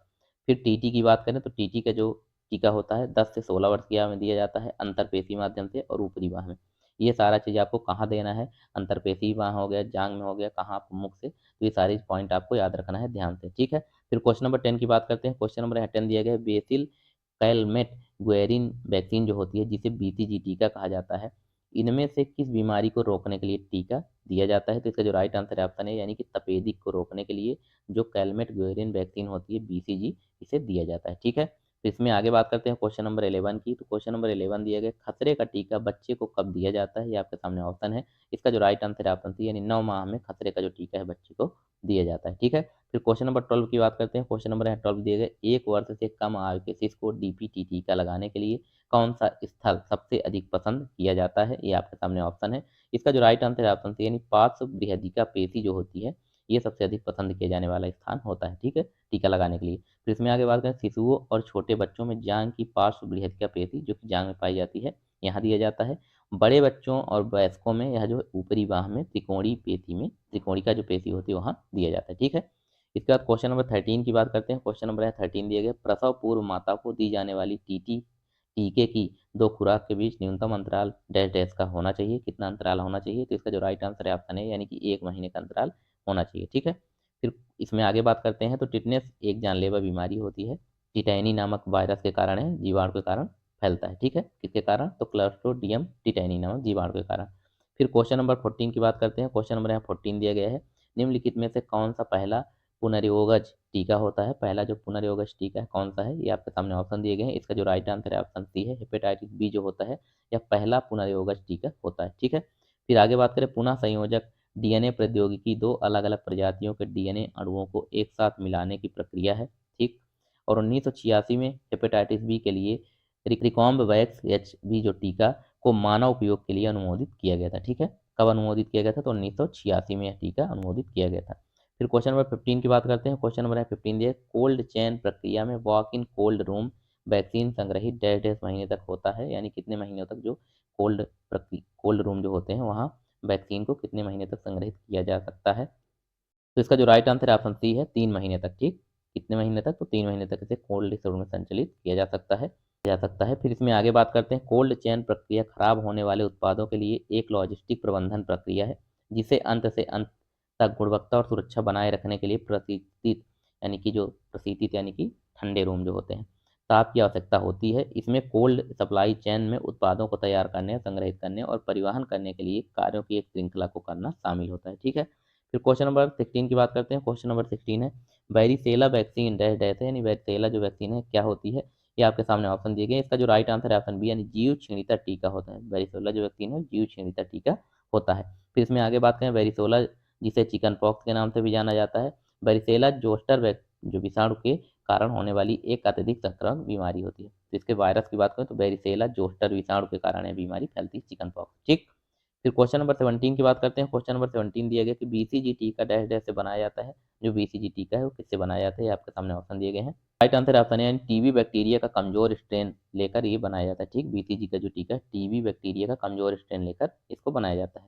फिर क्वेश्चन नंबर 18 की बात करते हैं। क्वेश्चन नंबर 18 दिया गया, पेंटावेलेंट टीका डैश डैश का संयोजन है, यानी पेंटावेलेंट टीका जो टीका है किसका किसका संयोजन है? आपसे ऑप्शन में दिए गए हैं। तो इसमें से इसका जो राइट आंसर ऑप्शन डी होगा, डीपीटी का, हेपेटाइटिस बी का और एचआईवी का। ठीक, इन तीनों का संयोजन होता है पेंटावेलेंट टीका। फिर इसमें अगर आगे हम बात करें कि डीपीटी जो है डिप्थीरिया, परटूसिस और टेटनस, डीपीटी इन तीनों के लिए, और हेपेटाइटिस बी पहले से ही भारत में नियमित प्रतिरक्षणीकरण का हिस्सा है, और एचआईवी टीका एक नया शामिल किया गया है। तो ये टोटल अगर बात करें तो पांचों टीके पेंटावेलेंट के टीके के अंतर्गत आते हैं, पांचों जो।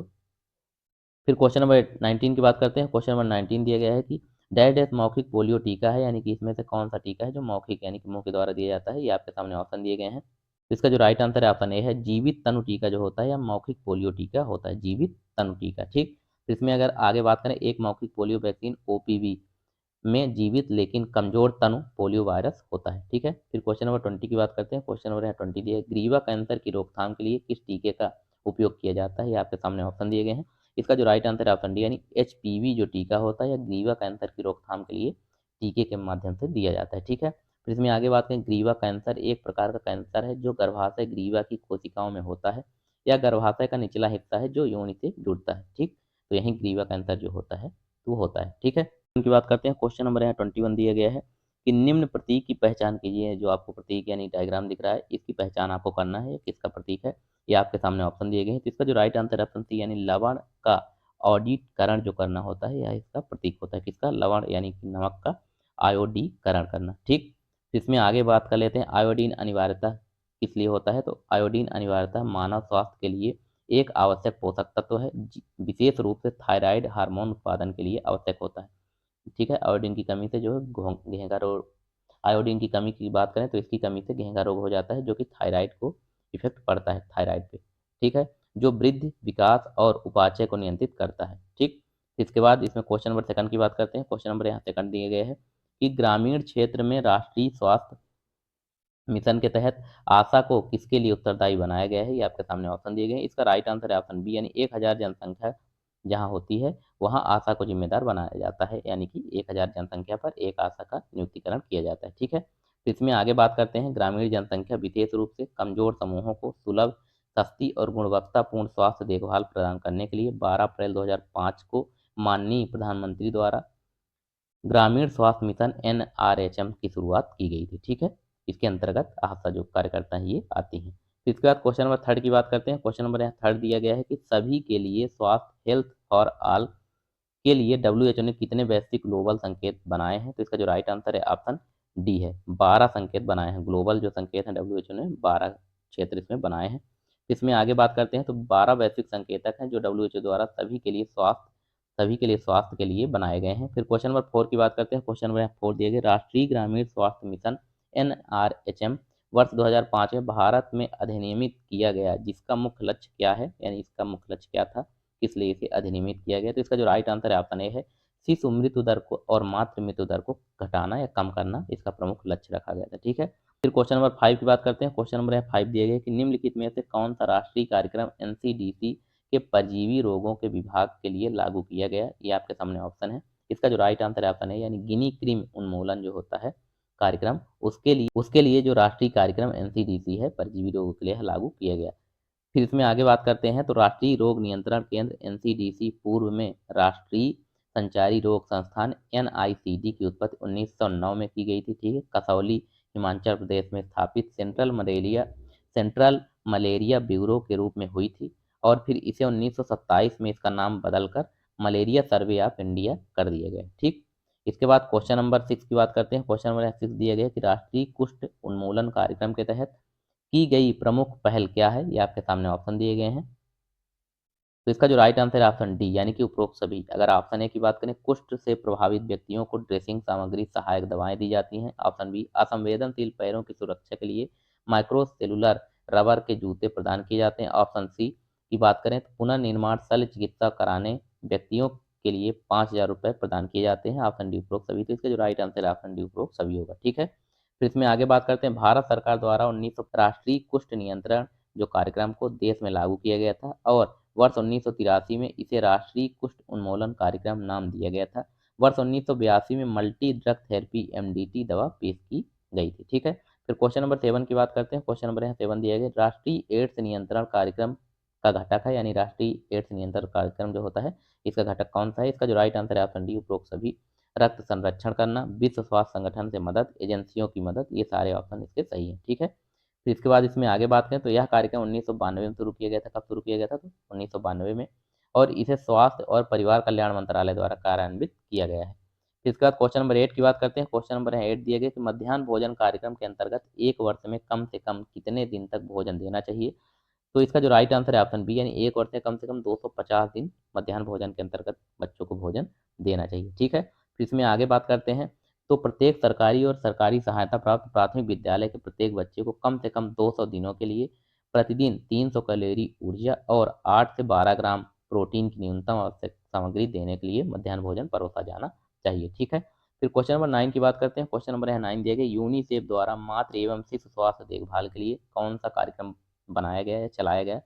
इसका जो राइट आंसर है ऑप्शन है गोबी एफ जो कार्यक्रम है या यूनिसेफ द्वारा मातृ एवं शिशु स्वास्थ्य देखभाल के लिए चलाया गया। ठीक है, फिर इसमें आगे बात करते हैं गोबी क्या है? तो गोबी की बात करें तो गोबी का फुल फॉर्म जो होता है ग्रोथ मॉनिटरिंग ओरल डिहाइड्रेशन का मतलब होता है इम्यूनाइजेशन। ठीक, अगर इसमें हिंदी में बात करें तो विकास निगरानी यानी ग्रोथ मॉनिटरिंग, मौखिक पुनर्जलीकरण ओरल रिहाइड्रेशन, स्तनपान ब्रीस्ट फीडिंग, ठीक, और प्रतिरक्षा यानी इम्यूनाइजेशन होता है इसका। ठीक, फिर इसमें आगे बात करें यूनिसेफ को 11 दिसंबर 1946 को संयुक्त राष्ट्र संघ महासभा द्वारा बनाया गया था। इसकी स्थापना कब की गई थी? तो 11 दिसंबर 1946 को यूनिसेफ की स्थापना की गई थी। ठीक है, फिर क्वेश्चन नंबर 10 की बात करते हैं। क्वेश्चन नंबर 10 दिया गया कि राष्ट्रीय दृष्टिहीनता नियंत्रण कार्यक्रम एनपीसीबी का आरंभ किस वर्ष में किया गया था? तो ये आपके सामने ऑप्शन है। इसका जो राइट आंसर है ऑप्शन बी, यानी 1976 में। कब किया गया था इसका आरंभ? 1976 में। फिर इसमें आगे बात करते हैं भारत सरकार द्वारा वर्ष 1976 में दृष्टिहीनता के प्रसार को कुल जनसंख्या के 0.3% तक कम करने के लक्ष्य के साथ राष्ट्रीय दृष्टिहीनता नियंत्रण कार्यक्रम आरंभ किया गया था और इसका लक्ष्य कितना था? 0.3% कम करना है। ठीक है, फिर इसमें क्वेश्चन नंबर 11 की बात करते हैं। क्वेश्चन नंबर 11 है कि चित्रित राष्ट्रीय स्वास्थ्य कार्यक्रम की पहचान कीजिए, यानी जो आपको डायग्राम दिख रहा है तो इसमें आपको राष्ट्रीय स्वास्थ्य कार्यक्रम की पहचान करना है। कौन सा कार्यक्रम का यह जो डायग्राम है ये है? तो इसका जो राइट आंसर है ऑप्शन सी, यानी राष्ट्रीय किशोर स्वास्थ्य कार्यक्रम में यह डायग्राम होता है। ठीक है, राष्ट्रीय किशोर स्वास्थ्य कार्यक्रम में। फिर इसमें आगे बात करें प्रारंभ RKSK कार्यक्रम जनवरी 2014 में प्रारंभ किया गया था, जिसका लक्ष्य भारत में 10 से 19 वर्ष की आयु के किशोरों के स्वास्थ्य और कल्याण में सुधार करना था। ठीक, फिर क्वेश्चन नंबर 12 की बात करते हैं। क्वेश्चन नंबर 12 दिया गया है, राष्ट्रीय परिवार एवं स्वास्थ्य सर्वेक्षण 4 के अनुसार भारत में शादीशुदा औरतों के लिए दंपत्ति हिंसा होती है। कितनी दंपत्ति हिंसा होती है?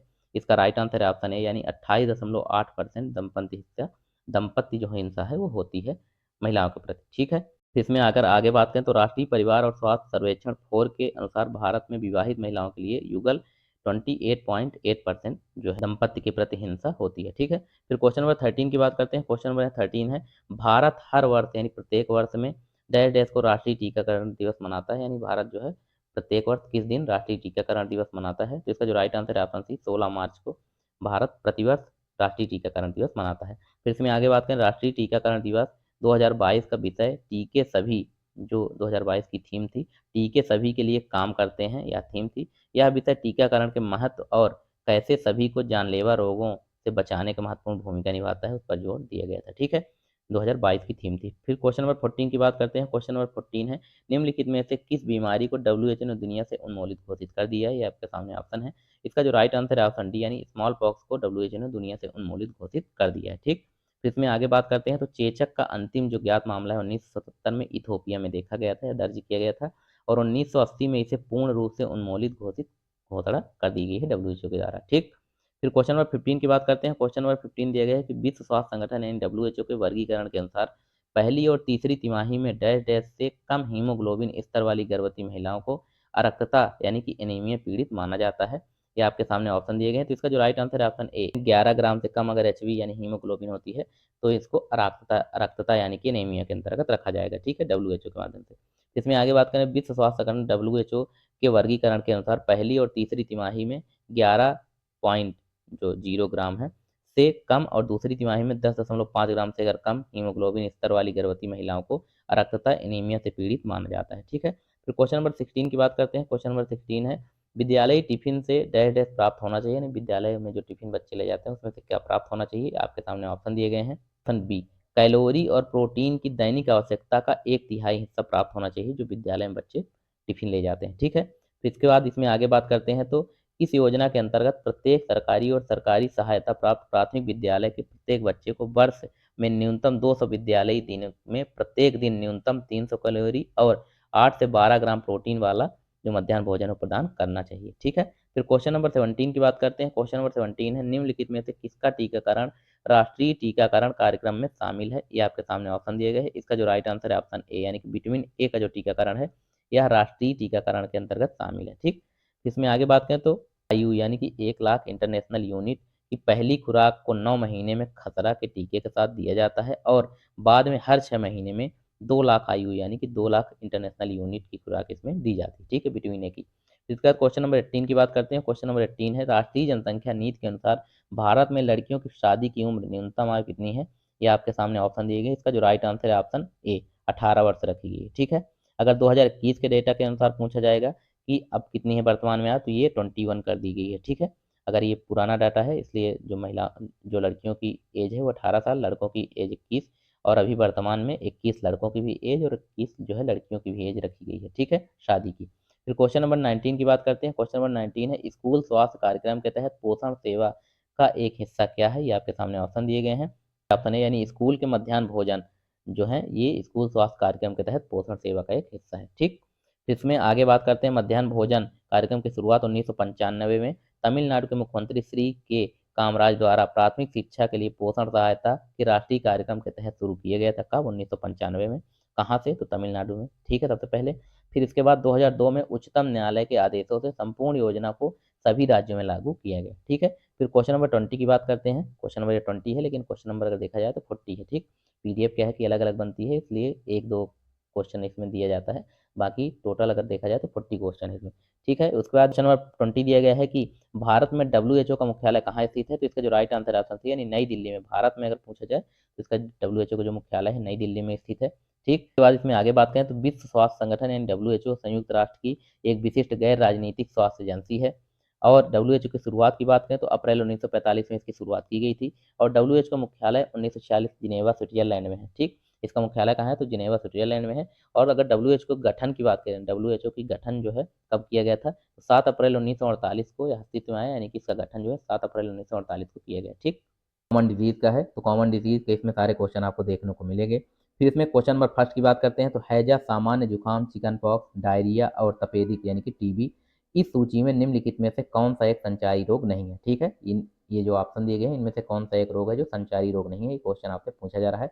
इसका जो राइट आंसर है ऑप्शन बी यानी कि दस्त जो है यह संचारी रोग नहीं है। बाकी एक्समा यानी कि टीबी हो गया, छोटी माता हो गई और हैजा जो है ये सारे संचारी रोग के अंतर्गत आते हैं। ठीक है, फिर इसके बारे में आगे बात कर लेते हैं। एक साइड आपको रोग का नाम है और एक साइड फैलाव की विधि यानी किस तरीके से फैलता है।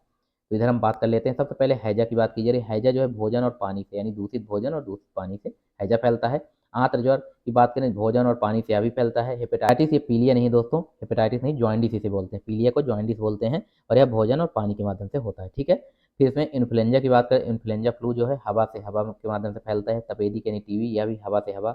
मलेरिया, मच्छर जो कि आप सभी को पता होगा, एप्लिक जो मच्छर होती है उसके द्वारा जो मलेरिया है वो फैलता है। ठीक है, फिर धनु स्तंभ की बात करें, काटने या घाव का धूल या लोहे के संपर्क में आने से धनु स्तंभ होता है। पोलियो की बात करें भोजन और पानी की वजह से होता है। स्वाइन फ्लू हवा से हवा में फैलता है।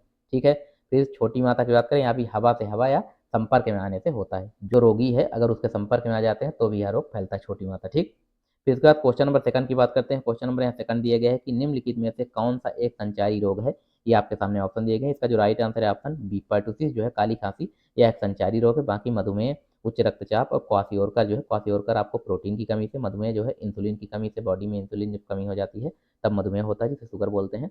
और उच्च रक्तचाप की बात करें यानी बीपी, जिसका ब्लड प्रेशर हाई होता है। ठीक है, और पर्टुसिस यानी काली खांसी, यह बस आपको संचारी रोग है, एक दूसरे से मतलब फैल जाता है। ठीक है, बाकी ये सारे जो रोग हैं संचारी रोग नहीं होते हैं। फिर इसके बाद आगे बात करें, पर्टुसिस को काली खांसी के रूप में भी जाना जाता है। यह जीवाणु बार्डेटेला यानी जीवाणु का नाम क्या होता है तो बार्डेटेला पर्टुसिस के कारण होता है। ठीक, जीवाणु का जो नाम है बार्डेटेला पर्टुसिस, इसको आपको ध्यान रखना है। ठीक है, फिर क्वेश्चन नंबर थ्री की बात करते हैं। क्वेश्चन नंबर यहाँ थ्री दिया गया है, फाइलेरिया का संचार किसके द्वारा होता है। जो फाइलेरिया रोग होता है उसका संचार किसके द्वारा होता है, ये आपके सामने ऑप्शन दिए गए हैं। इसका जो राइट आंसर है ऑप्शन डी है, मादा क्यूलेक्स जो मच्छर होता है उसके द्वारा यह फैलता है। ठीक है, फाइलेरिया।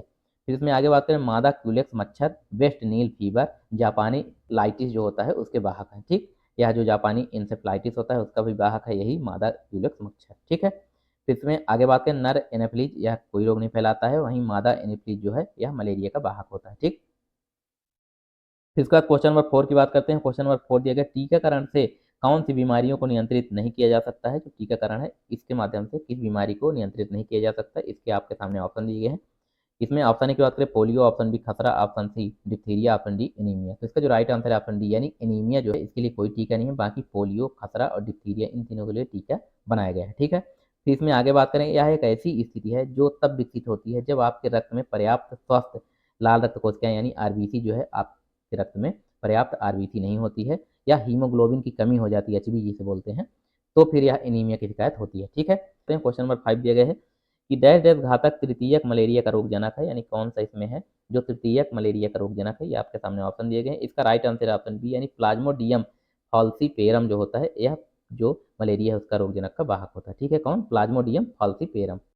तो ये मलेरिया का जो वाहक होता है उसका नाम है प्लाज्मोडियम फॉल्सीपेरम, इसका नाम है। ठीक है, फिर क्वेश्चन नंबर सिक्स की बात करते हैं। क्वेश्चन नंबर सिक्स दिया गया है कि 2 से 12 महीने के बच्चे में कौन सी श्वसन दर निमोनिया का सूचक हो सकती है। आपके सामने ऑप्शन दिए गए हैं। ऑप्शन, इसका जो राइट आंसर है ऑप्शन बी होगा, 50 पर मिनट से अधिक अगर दर है श्वसन की तो फिर यह जो है निमोनिया का सूचक होता है। ठीक है, इसमें आगे बात करें निमोनिया क्या है तो निमोनिया यह एक फेफड़ों का संक्रमण है जो वायरस, बैक्टीरिया और अन्य सूक्ष्म जीवों के कारण होता है। ठीक है, फिर इसके बाद क्वेश्चन नंबर सेवन की बात करते हैं। क्वेश्चन नंबर यहाँ सेवन दिया है, निम्नलिखित में से कौन सा रोग दूषित पानी के पीने से नहीं होता है, यानी कि नहीं होता है। ठीक, दूषित पानी पीने से कौन सा रोग नहीं होता है, क्वेश्चन आपसे पूछा जा रहा है। इसका जो राइट आंसर है ऑप्शन बी यानी डिप्थीरिया जो है दूषित पानी पीने से नहीं होता। बात करें डिप्थीरिया है, फिर इसमें अगर बात करें किसकी वजह से फैलता है तो कोरिने बैक्टीरियम डिप्थीरिया की वजह से फैलता है। 2 से 5 दिन में इसके लक्षण पता चल जाते हैं। इसके रोगी को ट्रॉपलेट इंजेक्शन दिया जाता है और इसमें प्रॉब्लम क्या होती है पेशेंट को तो गर्दन में नरम ऊतक की सूजन, बैल की गर्दन हो जाती है यानी मोटी हो जाती गर्दन, और गले में खराश और निगलने में कठिनाई होती है। ठीक है, उसका क्वेश्चन नंबर 8 की बात करते हैं। क्वेश्चन नंबर 8 दिया गया है, रोग फैलाने वाले कीड़ों के लिए किस शब्द का प्रयोग किया जाता है। ये आपके सामने ऑप्शन दिए गए हैं। इसका जो राइट आंसर है ऑप्शन बी यानी इनका उपयोग जो है वेक्टर के रूप में किया जाता है। ठीक, रोग फैलाने वाले जो कीड़े होते हैं उनको वेक्टर कहते हैं। ठीक है, वेक्टर का मतलब है वाहक। फिर इसमें आगे बात करें, वेक्टर शब्द का प्रयोग रोग फैलाने वाले कीड़ों के लिए किया जाता है, यानी कि वाहक होता है वेक्टर का मतलब। ठीक है, फिर क्वेश्चन नंबर 9 की बात करते हैं। क्वेश्चन नंबर 9 दे, डेंगू बुखार किस प्रजाति के मच्छर से फैलता है। ये आपके सामने ऑप्शन दिए गए। इसका जो राइट आंसर है ऑप्शन ए यानी कि एडीज मच्छर के काटने से डेंगू बुखार फैलता है। ठीक, किस मच्छर से? एडीज मच्छर से। इसमें आगे बात कर लेते हैं, तो क्यूलेक्स सामान्य घर का मच्छर है, और क्यूलेक्स जो है सामान्य घर का मच्छर है और इसे इंसेफ्लाइटिस जैसे रोगों फैलाने के लिए जाना जाता है। क्यूलेक्स जो होता है सामान्य घर का मच्छर है, इससे क्या फैलता है? तो इंसेफ्लाइटिस जो होता है या क्यूलेक्स मच्छर के द्वारा फैलता है। ठीक है, फिर क्वेश्चन नंबर 10 की बात करते हैं। क्वेश्चन नंबर 10 दिया गया, बच्चों में कुकुर खांसी किसको दर्शाती है? यानी बच्चों में जो कुकुर खांसी होती है किस रोग को दर्शाती है? ये आपके सामने ऑप्शन दिए गए हैं। इसका जो राइट आंसर है ऑप्शन सी, यानी पर्टिसिस को दर्शाती, किसको? पर्टिसिस को। ठीक है, कुकुर खांसी यानी पर्टिसिस। इसमें आगे बात कर लेते हैं, पर्टिसिस क्या होता है? तो पर्टिसिस जो है एक तीव्र श्वसन पथ संक्रमण जिसे सिडेनहैम द्वारा पर्टिसिस के रूप में वर्णित किया गया था। इसे पर्टिसिस का नाम किसने दिया? तो सिडेनहैम ने। ठीक है, ये आपको ध्यान रखना है, इसका साइंटिस्ट है। इसमें आगे बात करें, जिसका अर्थ तीव्र खांसी है या कुकुर खांसी के लिए श्रेष्ठ है, क्योंकि अधिकांश संक्रमित व्यक्ति हूप नहीं कर पाते हैं। ठीक है, इसलिए यह कुकुर खांसी के रूप में जानी जाती है। फिर इसके बाद क्वेश्चन नंबर 11 की बात करते हैं। क्वेश्चन नंबर 11 है, गहरे पीले दस्त की विशेषता है, यानी गहरे पीले रंग की अगर आपको दस्त होती है उसकी विशेषता क्या होती है? तो इसका जो राइट आंसर है ऑप्शन सी, यानी कि उसमें होता है आंत्र ज्वर। ठीक है, क्या होता है? तो आंत्र ज्वर में गहरे पीले रंग की जो की दस्त होती है। ठीक है, किसमें? आंत्र ज्वर में। फिर इसमें आगे बात करें, आंत्र ज्वर शब्द में टाइफाइड और पैराटाइफाइड बुखार दोनों शामिल होती हैं, यानी आंत्र ज्वर किसे कहते हैं? तो टाइफाइड और पैराटाइफाइड दोनों को आंत्र ज्वर के अंतर्गत रखते हैं। ठीक है, टाइफाइड इंग्लिश है और आंत्र ज्वर जो है हिंदी वर्ड है। ठीक, क्वेश्चन नंबर 12 की बात करते हैं। क्वेश्चन नंबर 12 दिया गया है, मलेरिया फैलाने वाले मच्छर का प्रकार कौन सा होता है? ये आपके सामने ऑप्शन दिए गए, इसका राइट आंसर ऑप्शन है, यानी कि एनाफ्लीज जो मादा मच्छर है इसके द्वारा ही मलेरिया फैलता है। ठीक है, तो इसमें आगे बात कर लेते हैं, तो प्रोटोजोवा प्लाज्मोडियम, जो प्रोटोजोवा इसमें होता है प्लाज्मोडियम होता है, मुख्य रूप से मानव शरीर की लाल रक्त कोशिकाओं यानी आरबीसी जो है यकृत और प्लीहा पर हमला करते हैं। जो इसमें प्रोटोजोवा पाया जाता है प्लाज्मोडियम, इसकी वजह से यह फैलता है मलेरिया। तो यह क्या करता है कि अपनी जो लाल रक्त कोशिकाएं यानी कि रेड ब्लड सेल्स जो होती हैं और यकृत प्लीहा इन पर हमला करता है। ठीक है, फिर क्वेश्चन नंबर 13 की बात करते हैं। क्वेश्चन नंबर 13 दिया गया, chronic obstructive pulmonary disease COPD में आमतौर पर कौन सा रोग होता है? यानी कि क्रोनिक ऑब्स्ट्रक्टिव पल्मोनरी डिजीज जो होती है सीओपीडी, इसे आमतौर पर कौन सा रोग होता है? तो इसका जो राइट आंसर है ऑप्शन डी, यानी उपरोक्त सभी। ऑप्शन ए की बात करें, अस्थमा भी होता है, option B bronchitis, option C वात स्फीत यानी कि एम्फाइजीमा, और ऑप्शन डी उपरोक्त सभी। तो इसका जो राइट आंसर है ऑप्शन डी उपरोक्त सभी। फिर सीओपीडी के बारे में बात कर लेते हैं, तो इसे एक ऐसे रोग के रूप में परिभाषित किया जा सकता है कि प्रगतिशील वायु प्रवाह सीमा की विशेषता है जो पूरी तरह से प्रतिवर्ती नहीं है।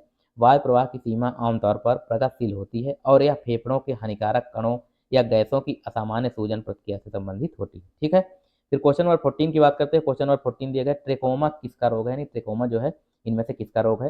आंख, नाक, गला, कान। तो इसका जो राइट आंसर है ऑप्शन है, यानी ट्रेकोमा आंख का रोग है। ठीक, जिसमें आगे बात कर लेते हैं, तो ट्रेकोमा एक जीवाणु जनित रोग है। ट्रेकोमा कैसा रोग है? तो जीवाणु जनित रोग है और जो आंखों को प्रभावित करता है। यह जीवाणु जीवाणु की बात करें, कौन सा जीवाणु होता है? तो क्लामीडिया ट्रेकोमेटिस जो है इस जीवाणु का नाम है। क्या नाम है? तो क्लामीडिया ट्रेकोमेटिस के कारण होता है। ठीक है, क्वेश्चन नंबर 15 देखते हैं। क्वेश्चन नंबर 15 दिए गए है कि निम्न में से कौन सी बीमारी वायु के माध्यम से नहीं फैलती? आपके सामने ऑप्शन दिए गए। इसका जो राइट आंसर ऑप्शन डी होगा, हैजा जो है वायु के माध्यम से नहीं फैलती, यहाँ ऑप्शन डी इसका राइट आंसर होगा। और जो बाकी रोग हैं, तो इसमें और टाइफाइड जो है जल जनित रोग है। क्या है? जल जनित। अभी हमने आपको ऊपर भी बताया है कौन कौन से रोग किससे, हवा के द्वारा कौन से फैलते हैं, कौन से जल के द्वारा, तो आपको ध्यान रखना है। ठीक है, बाकी वायु जनित रोगों की बात करें तो जो सामान्य जुकाम हो गया, निमोनिया हो गया, 6 रोग जो हैं ये सारे वायु जनित रोग होते हैं। ठीक है, फिर क्वेश्चन नंबर 16 की बात करते हैं। क्वेश्चन नंबर 16 दिया गया, विडाल टेस्ट का संबंध किस रोग से है? यानी विडाल टेस्ट जो है किस रोग का पता लगाने के लिए किया जाता है? तो इसका जो राइट आंसर है ऑप्शन ए है, मोतीझरा रोग को पता लगाने के लिए विडाल टेस्ट किया जाता है। ठीक, फिर इसमें आगे बात कर लेते हैं विडाल टेस्ट के बारे में। तो यह समूहन परीक्षण है जिसका उपयोग टाइफाइड बुखार में, टाइफाइड यानी कि मोतीझरा रोग इसे बोलते हैं। ठीक है, हिंदी में मोतीझरा और इंग्लिश में टाइफाइड। टाइफाइड बुखार में ओ और एच प्रतिजन के खिलाफ संश्लेषणात्मक प्रतिरक्षी स्तर का पता लगाने के लिए किया जाता है। आमतौर पर इस रोग की शुरुआत के बाद 6 से 8 दिनों में प्रतिरक्षी और 10 से 12 दिनों में एच प्रतिरक्षी दिखाई देते हैं। ठीक है, इनको पता लगाने के लिए जो विडाल टेस्ट है वो किया जाता है। ठीक है, फिर क्वेश्चन नंबर 17 की बात करते हैं। क्वेश्चन नंबर 17 है, प्रोटीन की कमी से क्वाशियोरका नामक रोग हो जाता है। किस प्रोटीन की कमी से इडिमा नामक रोग होता है? ठीक है, प्रोटीन की कमी से तो क्वाशियोरका रोग होता है, लेकिन किस प्रोटीन, पर्टिकुलर प्रोटीन की बात कीजिए, किस प्रोटीन की कमी से इडिमा नामक रोग होता है? ये आपके सामने ऑप्शन दिए गए हैं। इसका जो राइट आंसर है ऑप्शन डी है, एल्ब्यूमिन जो प्रोटीन होता है इसकी कमी से इडिमा नामक रोग होता है। ठीक, तो इसमें आगे बात कर लेते हैं, यदि एल्ब्यूमिन नामक रक्त प्रोटीन बहुत कम हो जाता है बॉडी में तो तरल पदार्थ बना रहता है और विशेष रूप से पैरों, टखनों और निचले पैरों में इडिमा, सोप जो है उत्पन्न करता है। ठीक है, फिर क्वेश्चन नंबर 18 की बात करते हैं। क्वेश्चन नंबर 18 दिया पक्षियों की आबादी में रोग का प्रकोप है, यानी कि ये आपके सामने ऑप्शन दिए गए हैं, इनमें से कौन सा एक ऑप्शन सही है जो पक्षियों की आबादी के रोग का प्रकोप होता है। तो इसका जो राइट आंसर है ऑप्शन डी, यानी एपोर्निथिक जो होता है, एपोर्निथिक, यह पक्षियों की आबादी में एक एपिडेमिक महामारी होती है। कौन सी? एक एपिडेमिक यानी कि महामारी होती है पक्षियों में, एपोर्निथिक। ठीक, फिर क्वेश्चन नंबर 19 की बात करते हैं। क्वेश्चन नंबर 19 दिया गया, निम्न में से कौन सी वेक्टर जनित बीमारी है, आपके सामने ऑप्शन है। इसका जो राइट आंसर है ऑप्शन बी, यानी डेंगू जो है वेक्टर जनित बीमारी होती है। वेक्टर जनित रोग का तात्पर्य डंक वाले संधिपाद जो प्रजाति से फैलने वाली बीमारी होती है वेक्टर जनित होती है। ठीक है, इसमें और आगे बात करें तो संधिपाद क्या होता है, तो ये मच्छर, किलनी, ट्राइटोमाइन कीड़े, बालू मक्खी और काली मक्खी इनके अंतर्गत आते हैं। ठीक है, ये वेक्टर हैं, इनके वाहक होते हैं। फिर क्वेश्चन नंबर 20 की बात करते हैं। क्वेश्चन नंबर यहाँ 20 दिया गया है कि निम्न में से कौन सा रोग घरेलू मक्खी द्वारा संचरित नहीं होता है। ये आपके सामने ऑप्शन दिए गए, इसका जो राइट आंसर ऑप्शन बी, यानी पीत ज्वर जो है यह घरेलू मक्खी द्वारा संचरित नहीं होता है। ठीक, इसके बाद इसमें आगे बात कर लेते हैं पीत ज्वर क्या है। तो पीत ज्वर जो है एक विषाणु जनित रक्तस्रावी रोग है जो मनुष्यों के साथ साथ जानवरों में और मनुष्यों के बीच पीत ज्वर के संक्रमित मच्छरों के काटने से फैलता है। फिर टाइफाइड की बात करें, यह साल्मोनेला टाइफी जीवाणु के कारण होने वाला रोग होता है। ठीक, गंभीर रोग है। फिर कॉलरा की बात करें, यानी कालरा, तो एक तीव्र अतिसार रोग है जो विब्रियो कॉलरा नामक जीवाणु के आंत से संक्रमण के कारण होता है, यानी कि इसमें अगर हम जीवाणु की बात करें तो विब्रियो कॉलरा नामक जीवाणु होता है। ठीक, और पेचिस की बात करें, यह दस्त है जिसमें बार बार खून के साथ मल आता है। ठीक है, ये पेचिस होता है। फिर अब देखते हैं क्वेश्चन नंबर 21। तो 21 दिया गया है, ग्रामीण क्षेत्रों में जन्म और मृत्यु का पंजीकरण किसके द्वारा किया जाता है। जो ग्रामीण इलाके हैं उनमें जन्म और मृत्यु का जो पंजीकरण है वो किनके द्वारा किया जाता है, ये आपके सामने ऑप्शन है। इसका जो राइट आंसर ऑप्शन थे, यानी ग्राम पंचायत के माध्यम से जो ग्रामीण क्षेत्रों में बच्चों का जन्म और मृत्यु होता है उसका पंजीकरण किया जाता है। किसके माध्यम से? ग्राम पंचायत के माध्यम से। इसमें आगे बात करते हैं तो आरबीडी अधिनियम की धारा 7 के प्रावधान के तहत प्रत्येक स्थानीय क्षेत्र के लिए जन्म और मृत्यु के लिए रजिस्ट्रार एक नियुक्त किए जाते हैं, जिसमें नगर पालिका, पंचायत या अन्य स्थानीय प्राधिकरण के अधिकार क्षेत्र के भीतर यह क्षेत्र शामिल होता है। ठीक, फिर क्वेश्चन नंबर सेकंड की बात करते हैं। क्वेश्चन नंबर सेकंड दिए गए, कोल्ड चेन सिस्टम निम्नलिखित में से किसकी प्रक्रिया है। जो कोल्ड चेन सिस्टम है किसकी प्रक्रिया होती है, इसका जो राइट आंसर है ऑप्शन डी, यानी कि वैक्सीन का संरक्षण करना कोल्ड चेन सिस्टम की प्रक्रिया होती है। ठीक है, फिर क्वेश्चन नंबर 3 की बात करते हैं। क्वेश्चन नंबर 3 दिए गए हैं, भारत में मातृ रुग्णता का सबसे आम कारण क्या है, यानी कि भारत में जो है मातृ रुग्णता की सबसे आम कारण क्या होता है, ये आपके सामने ऑप्शन दिए गए। इसका जो राइट आंसर ऑप्शन है रक्त अल्पता, यानी कि एनीमिया। ठीक, इसमें आगे बात करते हैं मातृ रुग्णता। मातृ रुग्णता का अर्थ है गर्भावस्था के दौरान किसी भी बीमारी से पीड़ित गर्भवती महिलाओं की दर होती है। ठीक, और इसमें आगे बात करें तो महिलाओं में हीमोग्लोबिन की सामान्य जो सीमा होती है 10 से 15% तक होती है। इस सीमा के नीचे महिला को रक्त अल्पता यानी एनीमिया से पीड़ित माना जाता है। ठीक, फिर क्वेश्चन नंबर 4 की बात करते हैं, निम्नलिखित में से डैश डैश को छोड़कर हाइपरटेंशन के लिए अपरिवर्तनीय जोखिम कारकों में सभी शामिल हैं। ये आपके सामने ऑप्शन है, तो इसका जो राइट आंसर है ऑप्शन डी, यानी मोटापा को छोड़ के आयु, लिंग और जेनेटिक कारक जो है सारे शामिल हैं। ठीक है, फिर क्वेश्चन नंबर 5 की बात करते हैं। क्वेश्चन नंबर 5 दिए गए, एक स्वास्थ्य कार्यकर्ता का निम्नलिखित में से किसके साथ बेहतर समन्वय होना चाहिए। जो स्वास्थ्य कार्यकर्ता है उनका किसके साथ बेहतर समन्वय होना चाहिए, आपके सामने ऑप्शन दिए गए हैं। तो इसका जो राइट आंसर है ऑप्शन डी, यानी कि उपरोक्त सभी। अगर इसमें बात करें, ऑप्शन है ग्राम पंचायत से भी, धार्मिक प्रतिनिधि से भी और गैर सरकारी संगठन, इन सभी से अच्छा संपर्क होना चाहिए। ठीक, स्वास्थ्य कार्यकर्ता का। फिर क्वेश्चन नंबर 6 की बात करते हैं। क्वेश्चन नंबर 6 दिया गया है कि सीओपीडी से पीड़ित रोगी के नैदानिक प्रबंधन का लक्ष्य क्या होना चाहिए। ये आपके सामने ऑप्शन है, इसका राइट आंसर ऑप्शन सी, यानी कि सामान्य स्वास्थ्य में सुधार होना चाहिए। सीओपीडी से पीड़ित रोगी के नैदानिक प्रबंधन का लक्ष्य है कि सामान्य स्वास्थ्य में उसके सुधार आना चाहिए। तो इसमें आगे बात कर लेते हैं, सीओपीडी का मतलब क्रॉनिक ऑब्स्ट्रिकल मोनरी डिजीज है, जो एक प्रकार की श्वसन स्थिति है जिससे मरीजों को सांस लेने में मुश्किल होती है। यह एक पुरानी बीमारी है जो समय के साथ बिगड़ती जाती है और फेफड़ों को लंबे समय तक नुकसान पहुंचाती है। किसको नुकसान कर पहुंचाती है, तो फेफड़ों को। ठीक है, फिर इसका क्वेश्चन नंबर 7 की बात करते हैं। क्वेश्चन नंबर 7 दिया है कि मनुष्य के भोजन में निकोटीनिक अम्ल की अल्पता के कारण होने वाला रोग कौन सा है। ये आपके सामने ऑप्शन है, इसका जो राइट आंसर ऑप्शन है, यानी पेलाग्रा जो होता है यह मनुष्य में निकोटीनिक जो अम्ल है इसकी कमी के कारण होता है। ठीक, फिर इसमें आगे बात करते हैं नियासिन की कमी, नियासिन यानी कि विटामिन बी9 की बात की जा रही है, पेलाग्रा होता है जो एक प्रणालीगत बीमारी है। पेलाग्रा का फोडी है। ठीक, पेलाग्रा का जो विशेषता फोडी होती है, अर्थात दस्त, त्वची शोध, मनोभ्रंश और मृत्यु, अतः विकल्प 3 इसका सही आंसर होगा। ठीक है, फिर इसके बाद क्वेश्चन नंबर 8 की बात करते हैं। क्वेश्चन नंबर 8 दिया गया है कि एकीकृत बाल विकास सेवा आईसीडीएस केंद्र डैश डैश द्वारा चलाया जाता है। जो आईसीडीएस केंद्र है वो किसके द्वारा चलाए जाते हैं, इसका जो राइट आंसर है ऑप्शन डी, यानी आंगनवाड़ी जो कार्यकर्ता है इनके द्वारा एकीकृत बाल सेवा जो है वो चलाया जाता है। ठीक है, इन्हीं लोग का आपको सुपरवाइजरी करनी है। इसी के लिए पोस्ट आई है। आंगनवाड़ी जो कार्यकर्ता है इन्हीं की सुपरविजन आप लोग को करना है, इन्हीं को गाइड करना है, ठीक है।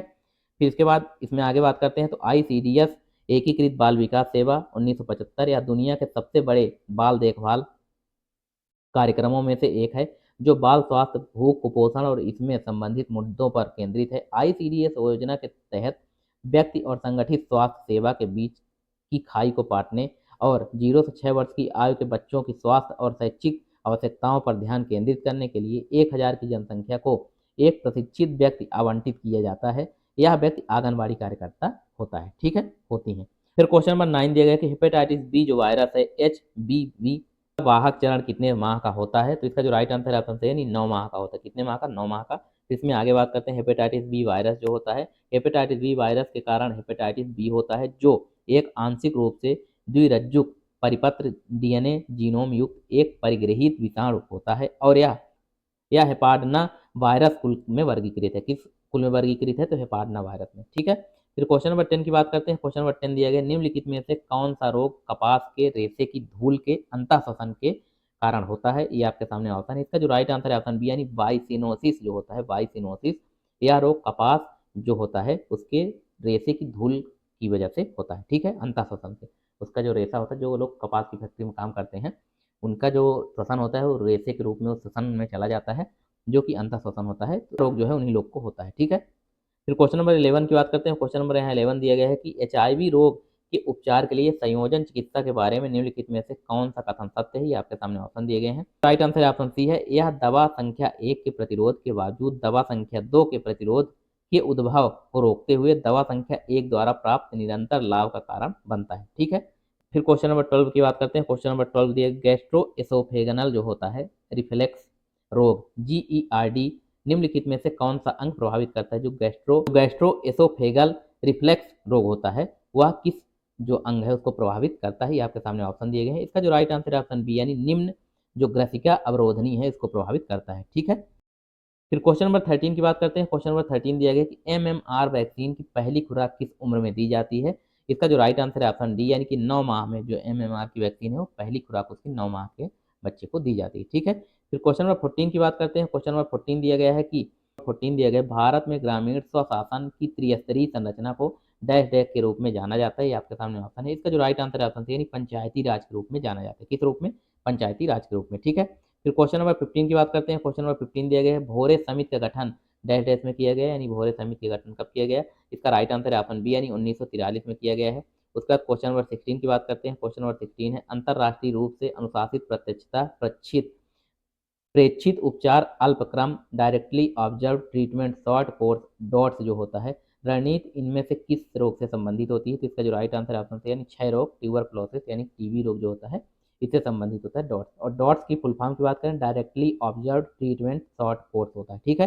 ये आपको ध्यान रखना है। आपसे एग्जाम में शॉर्ट फॉर्म भी पूछे जा आपसे एग्जाम में इन सभी चीज़ों का फुल फॉर्म भी पूछा जा सकता है। तो ये सारी चीज़ें आपके लिए इंपॉर्टेंट है, एक एक चीज़ आपको ध्यान देना है। इसमें आगे बात करें क्षय रोग क्या है? ट्यूबरक्लोसिस जिसे प्रायः टीबी के रूप में जाना जाता है एक श्वसन रोग है जो माइक्रोबैक्टीरियम ट्यूबरक्लोसिस जीवाणु के संक्रमण के कारण होता है, ठीक। फिर क्वेश्चन नंबर 17 की बात करते हैं। क्वेश्चन नंबर 17 दिया गया है टीकाकरण निम्नलिखित में से किसका उदाहरण है? ये आपके सामने ऑप्शन है। इसका जो राइट आंसर है ऑप्शन बी यानी कृत्रिम सक्रिय प्रतिरक्षा प्रणाली बढ़ाने के लिए टीकाकरण किया जाता है, ठीक है, अपने इम्यून सिस्टम प्रतिरक्षा प्रणाली जो है उसको बढ़ाने के लिए।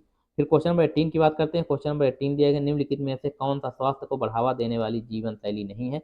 ये आपके सामने ऑप्शन है। इसका राइट आंसर ऑप्शन बी यानी अत्यधिक वसायुक्त मसालेदार और तैलीय व्यंजनों का सेवन करना। यह स्वास्थ्य होता है उसको बढ़ावा देने वाली जीवन शैली के अंतर्गत नहीं रखा जाता है, ठीक है। ज़्यादा खाएंगे आप ये तैलीय मसालेदार चीज़ें तो आपको प्रॉब्लम होगी, ठीक। फिर इसके बाद क्वेश्चन नंबर 19 की बात करते हैं। क्वेश्चन नंबर 19 दिया गया है कि उस व्यक्ति को क्या कहते हैं जो नैदानिक रोग की अनुपस्थिति में एक संक्रामक कारक के आश्रय देता है, यानी एक संक्रामक जो कारक है उसको आश्रय देता है। इसका जो राइट आंसर है ऑप्शन सी है, वाहक। इसे क्या बोलते हैं? वाहक, ठीक। फिर क्वेश्चन नंबर 20 की बात करते हैं। क्वेश्चन नंबर 20 दिया गया है कि हेपेटाइटिस रोग मानव के किस अंग को क्षतिग्रस्त करता है? जो हेपेटाइटिस रोग होता है वो मानव के किस अंग को संक्रमित करता है, क्षतिग्रस्त करता है? तो इसका जो राइट आंसर ऑप्शन है यानी कि यकृत, लीवर को, ठीक है। हेपेटाइटिस में लीवर प्रभावित होता है। इसमें आगे बात करते हैं हेपेटाइटिस ऐसी स्थिति है जिससे प्राय विषाणु जनित संक्रमण के कारण यकृत में सूजन होती है, लेकिन कुछ स्थितियों जैसी स्वप्रतिरक्षा रोग और अत्यधिक शराब या नशीली दवाओं का उपयोग भी इसका कारण बन जाता है। अत्यधिक शराब जो लोग पीते हैं उनका भी लीवर खराब हो जाता है। ठीक है, इसमें आगे बात करें, विषाणु जनित हेपेटाइटिस कई प्रकार के होते हैं, जैसे कि hepatitis A B C D E, 5 प्रकार के होते हैं हेपेटाइटिस। ठीक है, A B C D E. Vitamin A के बारे में बात करते हैं। विटामिन ए क्या होता है, तो इसका जो रासायनिक नाम है रेटिनॉल होता है। ठीक है, फिर इसकी कमी से रोग क्या होता है, तो इसकी कमी से रोग होता है रतौंधी। और इसके स्रोत क्या है, यानी विटामिन ए आपको कहाँ से प्राप्त होगा, तो गाजर सबसे मेन स्रोत है, फिर दूध, अंडा, फल वगैरह में भी विटामिन ए की प्राप्त होती है। ठीक है, उसके बाद इसमें क्वेश्चन नंबर फर्स्ट की बात करते हैं। क्वेश्चन नंबर यहाँ फर्स्ट दिए गए कि विटामिन ए का रासायनिक नाम क्या है। हमने अभी आपको बताया विटामिन ए का जो रासायनिक नाम है, ऑप्शन डी इसका राइट आंसर है, रेटिनॉल जो है विटामिन ए का रासायनिक नाम होता है। ठीक है, उसके बाद क्वेश्चन नंबर सेकंड की बात करते हैं। क्वेश्चन नंबर यहाँ सेकंड दिए गए कि मानव शरीर में इन्फेक्शन रोकने के लिए, मानव शरीर में यानी आपकी बॉडी में कुछ भी इन्फेक्शन वगैरह रोकने के लिए कौन सा विटामिन जो है मदद करता है, तो इसका भी राइट आंसर ऑप्शन है, यानी कि विटामिन ए मदद करता है। ठीक, फिर क्वेश्चन नंबर थ्री की बात करते हैं। क्वेश्चन नंबर यहाँ थ्री दिए गए, कौन सा विटामिन प्रतिरक्षा प्रदान करता है, यानी आपकी बॉडी में बनाने वाली जो प्रतिरक्षा प्रणाली है उसको कौन प्रदान करता है, तो इसका जो राइट आंसर है ऑप्शन है, यानी कि विटामिन ए। ये सारे क्वेश्चन इंपॉर्टेंट है, प्रीवियस ईयर क्वेश्चन लिए गए हैं, सभी एग्जाम में जो सेलेक्टेड क्वेश्चन है वही क्वेश्चन लिए गए हैं, तो इसलिए आपको ये क्लासेस जरूर देखनी है। ठीक है, फिर क्वेश्चन नंबर फोर की बात करते हैं। क्वेश्चन नंबर फोर है, निम्नलिखित में से कौन सा विटामिन ए का सर्वोत्तम स्रोत होता है, तो इसका ऑप्शन ए है राइट, यानी कि गाजर जो है वो सर्वोत्तम स्रोत होता है विटामिन ए का। ठीक, आपको पता ही होगा विटामिन ए का जो सर्वोत्तम स्रोत है तो गाजर होता है, और हरी पत्तेदार सब्जियां और पालक वगैरह भी विटामिन ए के अच्छे स्रोत होते हैं। ठीक है, फिर क्वेश्चन नंबर इसमें फाइव की बात करते हैं। क्वेश्चन नंबर फाइव दिया गया है कि मानव शरीर में विटामिन ए भंडारित होता है, यानी कि मानव शरीर में आपकी बॉडी में विटामिन ए कहाँ भंडारित होता है, ये क्वेश्चन आपसे पूछा जा रहा है, तो इसका जो राइट आंसर है ऑप्शन है, यानी कि यकृत में जो है विटामिन ए का भंडारण होता है। ठीक, कहाँ, तो यकृत में।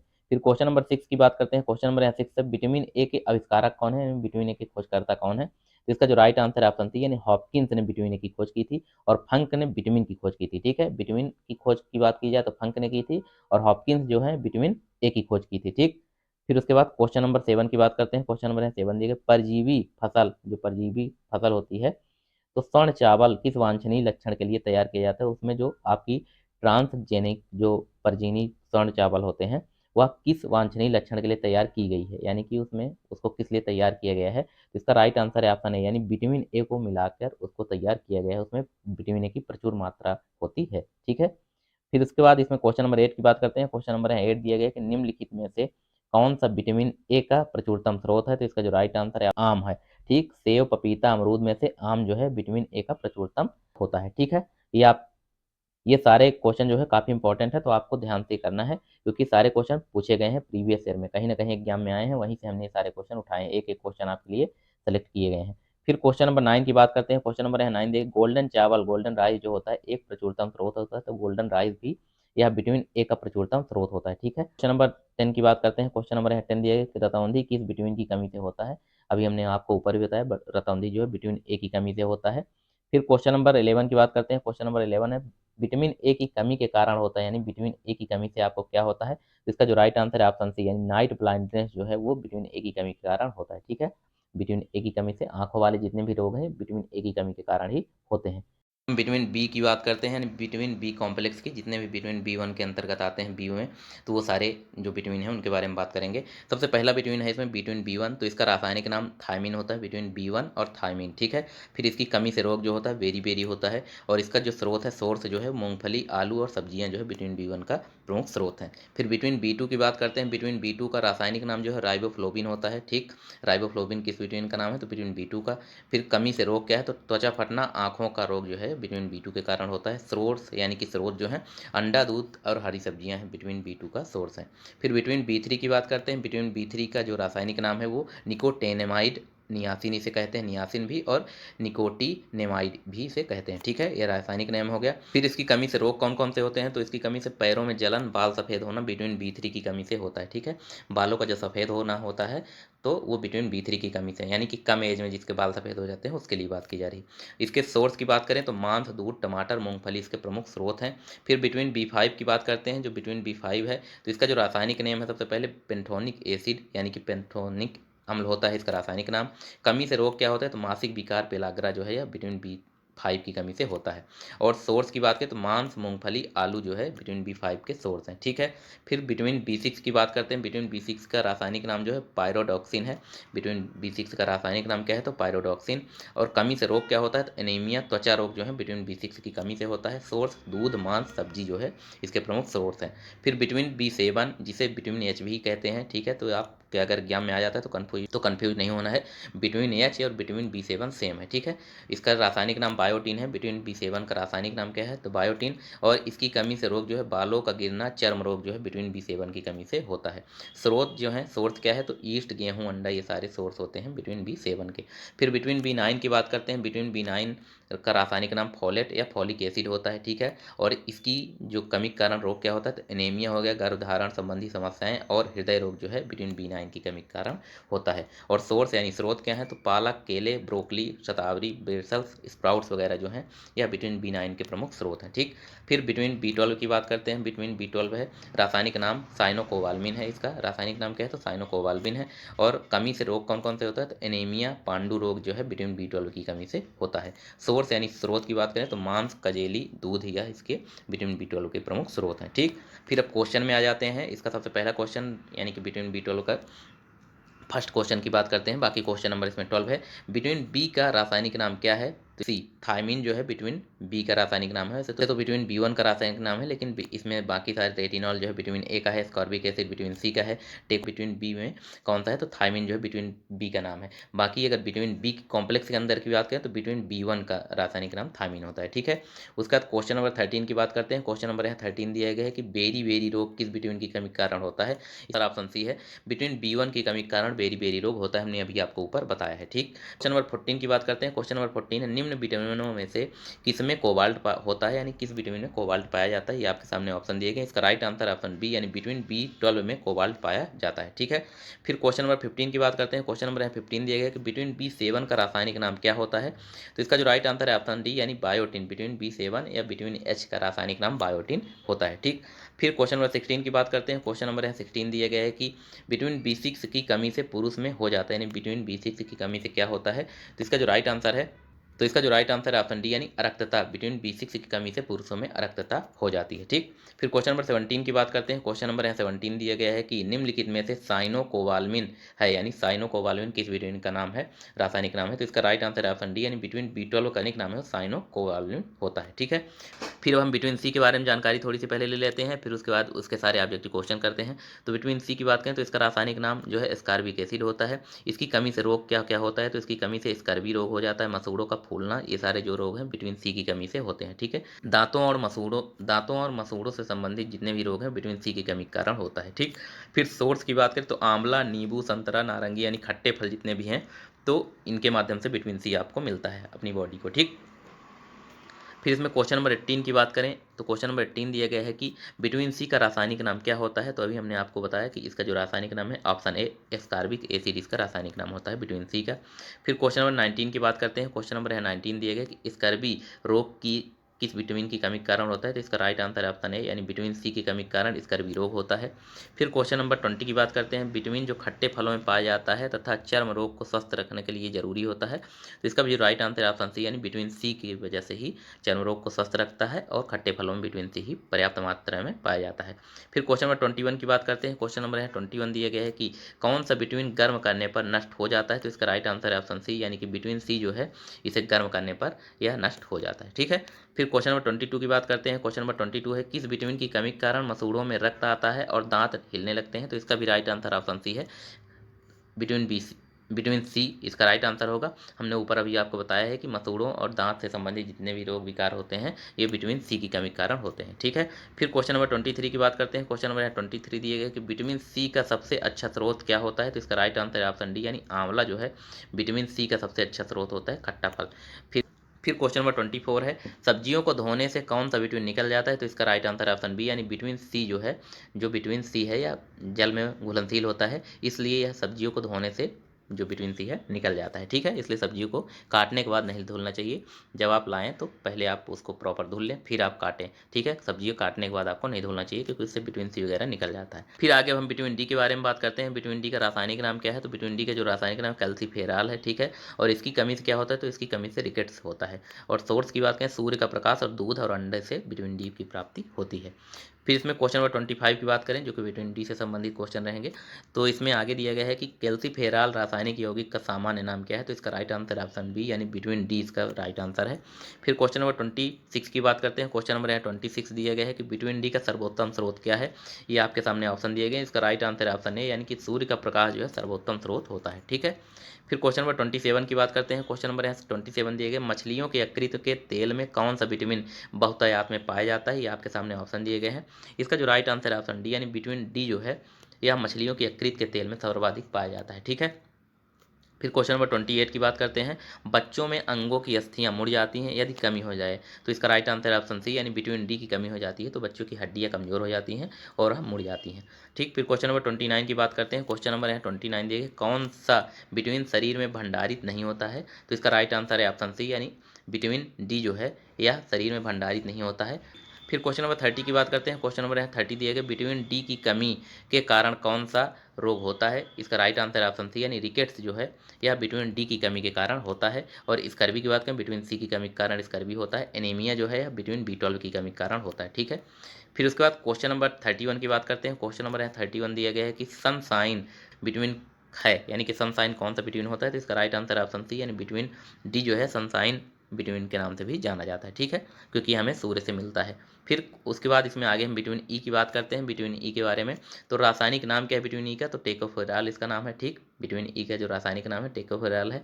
और इसकी कमी से क्या क्या होता है? तो जनन शक्ति का कम होना। विटामिन ई की कमी से अपनी बॉडी में जनन शक्ति की कमजोरी होती है। ठीक है, फिर सोर्स की बात करें तो हरी सब्जी, मक्खन, दूध, ये सारे विटामिन ए की प्राप्ति होती है। फिर उसके बाद 32 की क्वेश्चन नंबर 32 की बात करते हैं। क्वेश्चन नंबर यहाँ 32 दिया गया है, विटामिन ई का रासायनिक नाम क्या है? ये आपके सामने ऑप्शन दिए गए हैं। तो इसका जो राइट आंसर ऑप्शन डी, यानी टोकोफेरॉल जो है विटामिन ई का रासायनिक नाम है। ठीक है, फिर क्वेश्चन नंबर 33 की बात करते हैं। क्वेश्चन नंबर यहाँ 33 दिया गया है कि विटामिन ई का महत्वपूर्ण स्रोत निम्नलिखित में से कौन सा है? इसका राइट आंसर है ऑप्शन सी, यानी गेहूं अंकुरित का जो तेल होता है यह सबसे महत्वपूर्ण स्रोत होता है विटामिन ई का। ठीक, ये जो आपके सामने ऑप्शन दिए गए हैं, नारियल का तेल, ताड़ का तेल, राई का तेल, तो इसमें सबसे जो महत्वपूर्ण स्रोत है विटामिन ई का गेहूं अंकुरित, यानी अंकुरित अनाज में भी जो जैसे चना वगैरह है, आप अगर अंकुरित करके खाते हैं तो सबसे ज़्यादा आपको विटामिन ई की प्राप्ति होती है। ठीक है, फिर क्वेश्चन नंबर 34 की बात करते हैं। क्वेश्चन नंबर यहाँ 34 दिया गया है कि नपुंसकता या बाध्यता जो होता है किस विटामिन की कमी के कारण होता है? इसका राइट आंसर है ऑप्शन बी, यानी विटामिन ई की कमी के कारण नपुंसकता और बाध्यता की जो शिकायत है वो होती है। ठीक है, फिर क्वेश्चन नंबर 35 की बात करते हैं। क्वेश्चन 35 दिया गया, विटामिन ई विशेषता किसके लिए महत्वपूर्ण होता है? तो इसका राइट आंसर है ऑप्शन सी, यानी लिंग ग्रंथियों की सामान्य क्रिया के लिए विटामिन ए जो है सबसे महत्वपूर्ण होता है। विटामिन ई लिंग ग्रंथियों की सामान्य क्रिया के लिए सबसे महत्वपूर्ण होता है। फिर उसके बाद इसमें आगे हम बात करते हैं विटामिन के की। तो विटामिन के का रासायनिक नाम सबसे पहले तो फाइलोक्विनोन इसका रासायनिक नाम है। ठीक है, फिर इसमें आगे बात करें तो कमी से इसके रोग क्या होता है? रक्त का थक्का ना बनना, यानी विटामिन के की कमी से रक्त का थक्का जो है बॉडी में नहीं बनता है। ठीक है, इसका स्रोत यानी स्रोत क्या है? टमाटर, हरी सब्जियां वगैरह इसका प्रमुख स्रोत है। फिर हम क्वेश्चन देख लेते हैं। तो सबसे पहले 36 नंबर क्वेश्चन क्या है? तो विटामिन ई का रासायनिक नाम क्या है? तो इसका जो रासायनिक नाम है हमने अभी आपको बताया, इसका राइट आंसर ऑप्शन डी, फिलोक्विनन जो है इसका रासायनिक नाम है।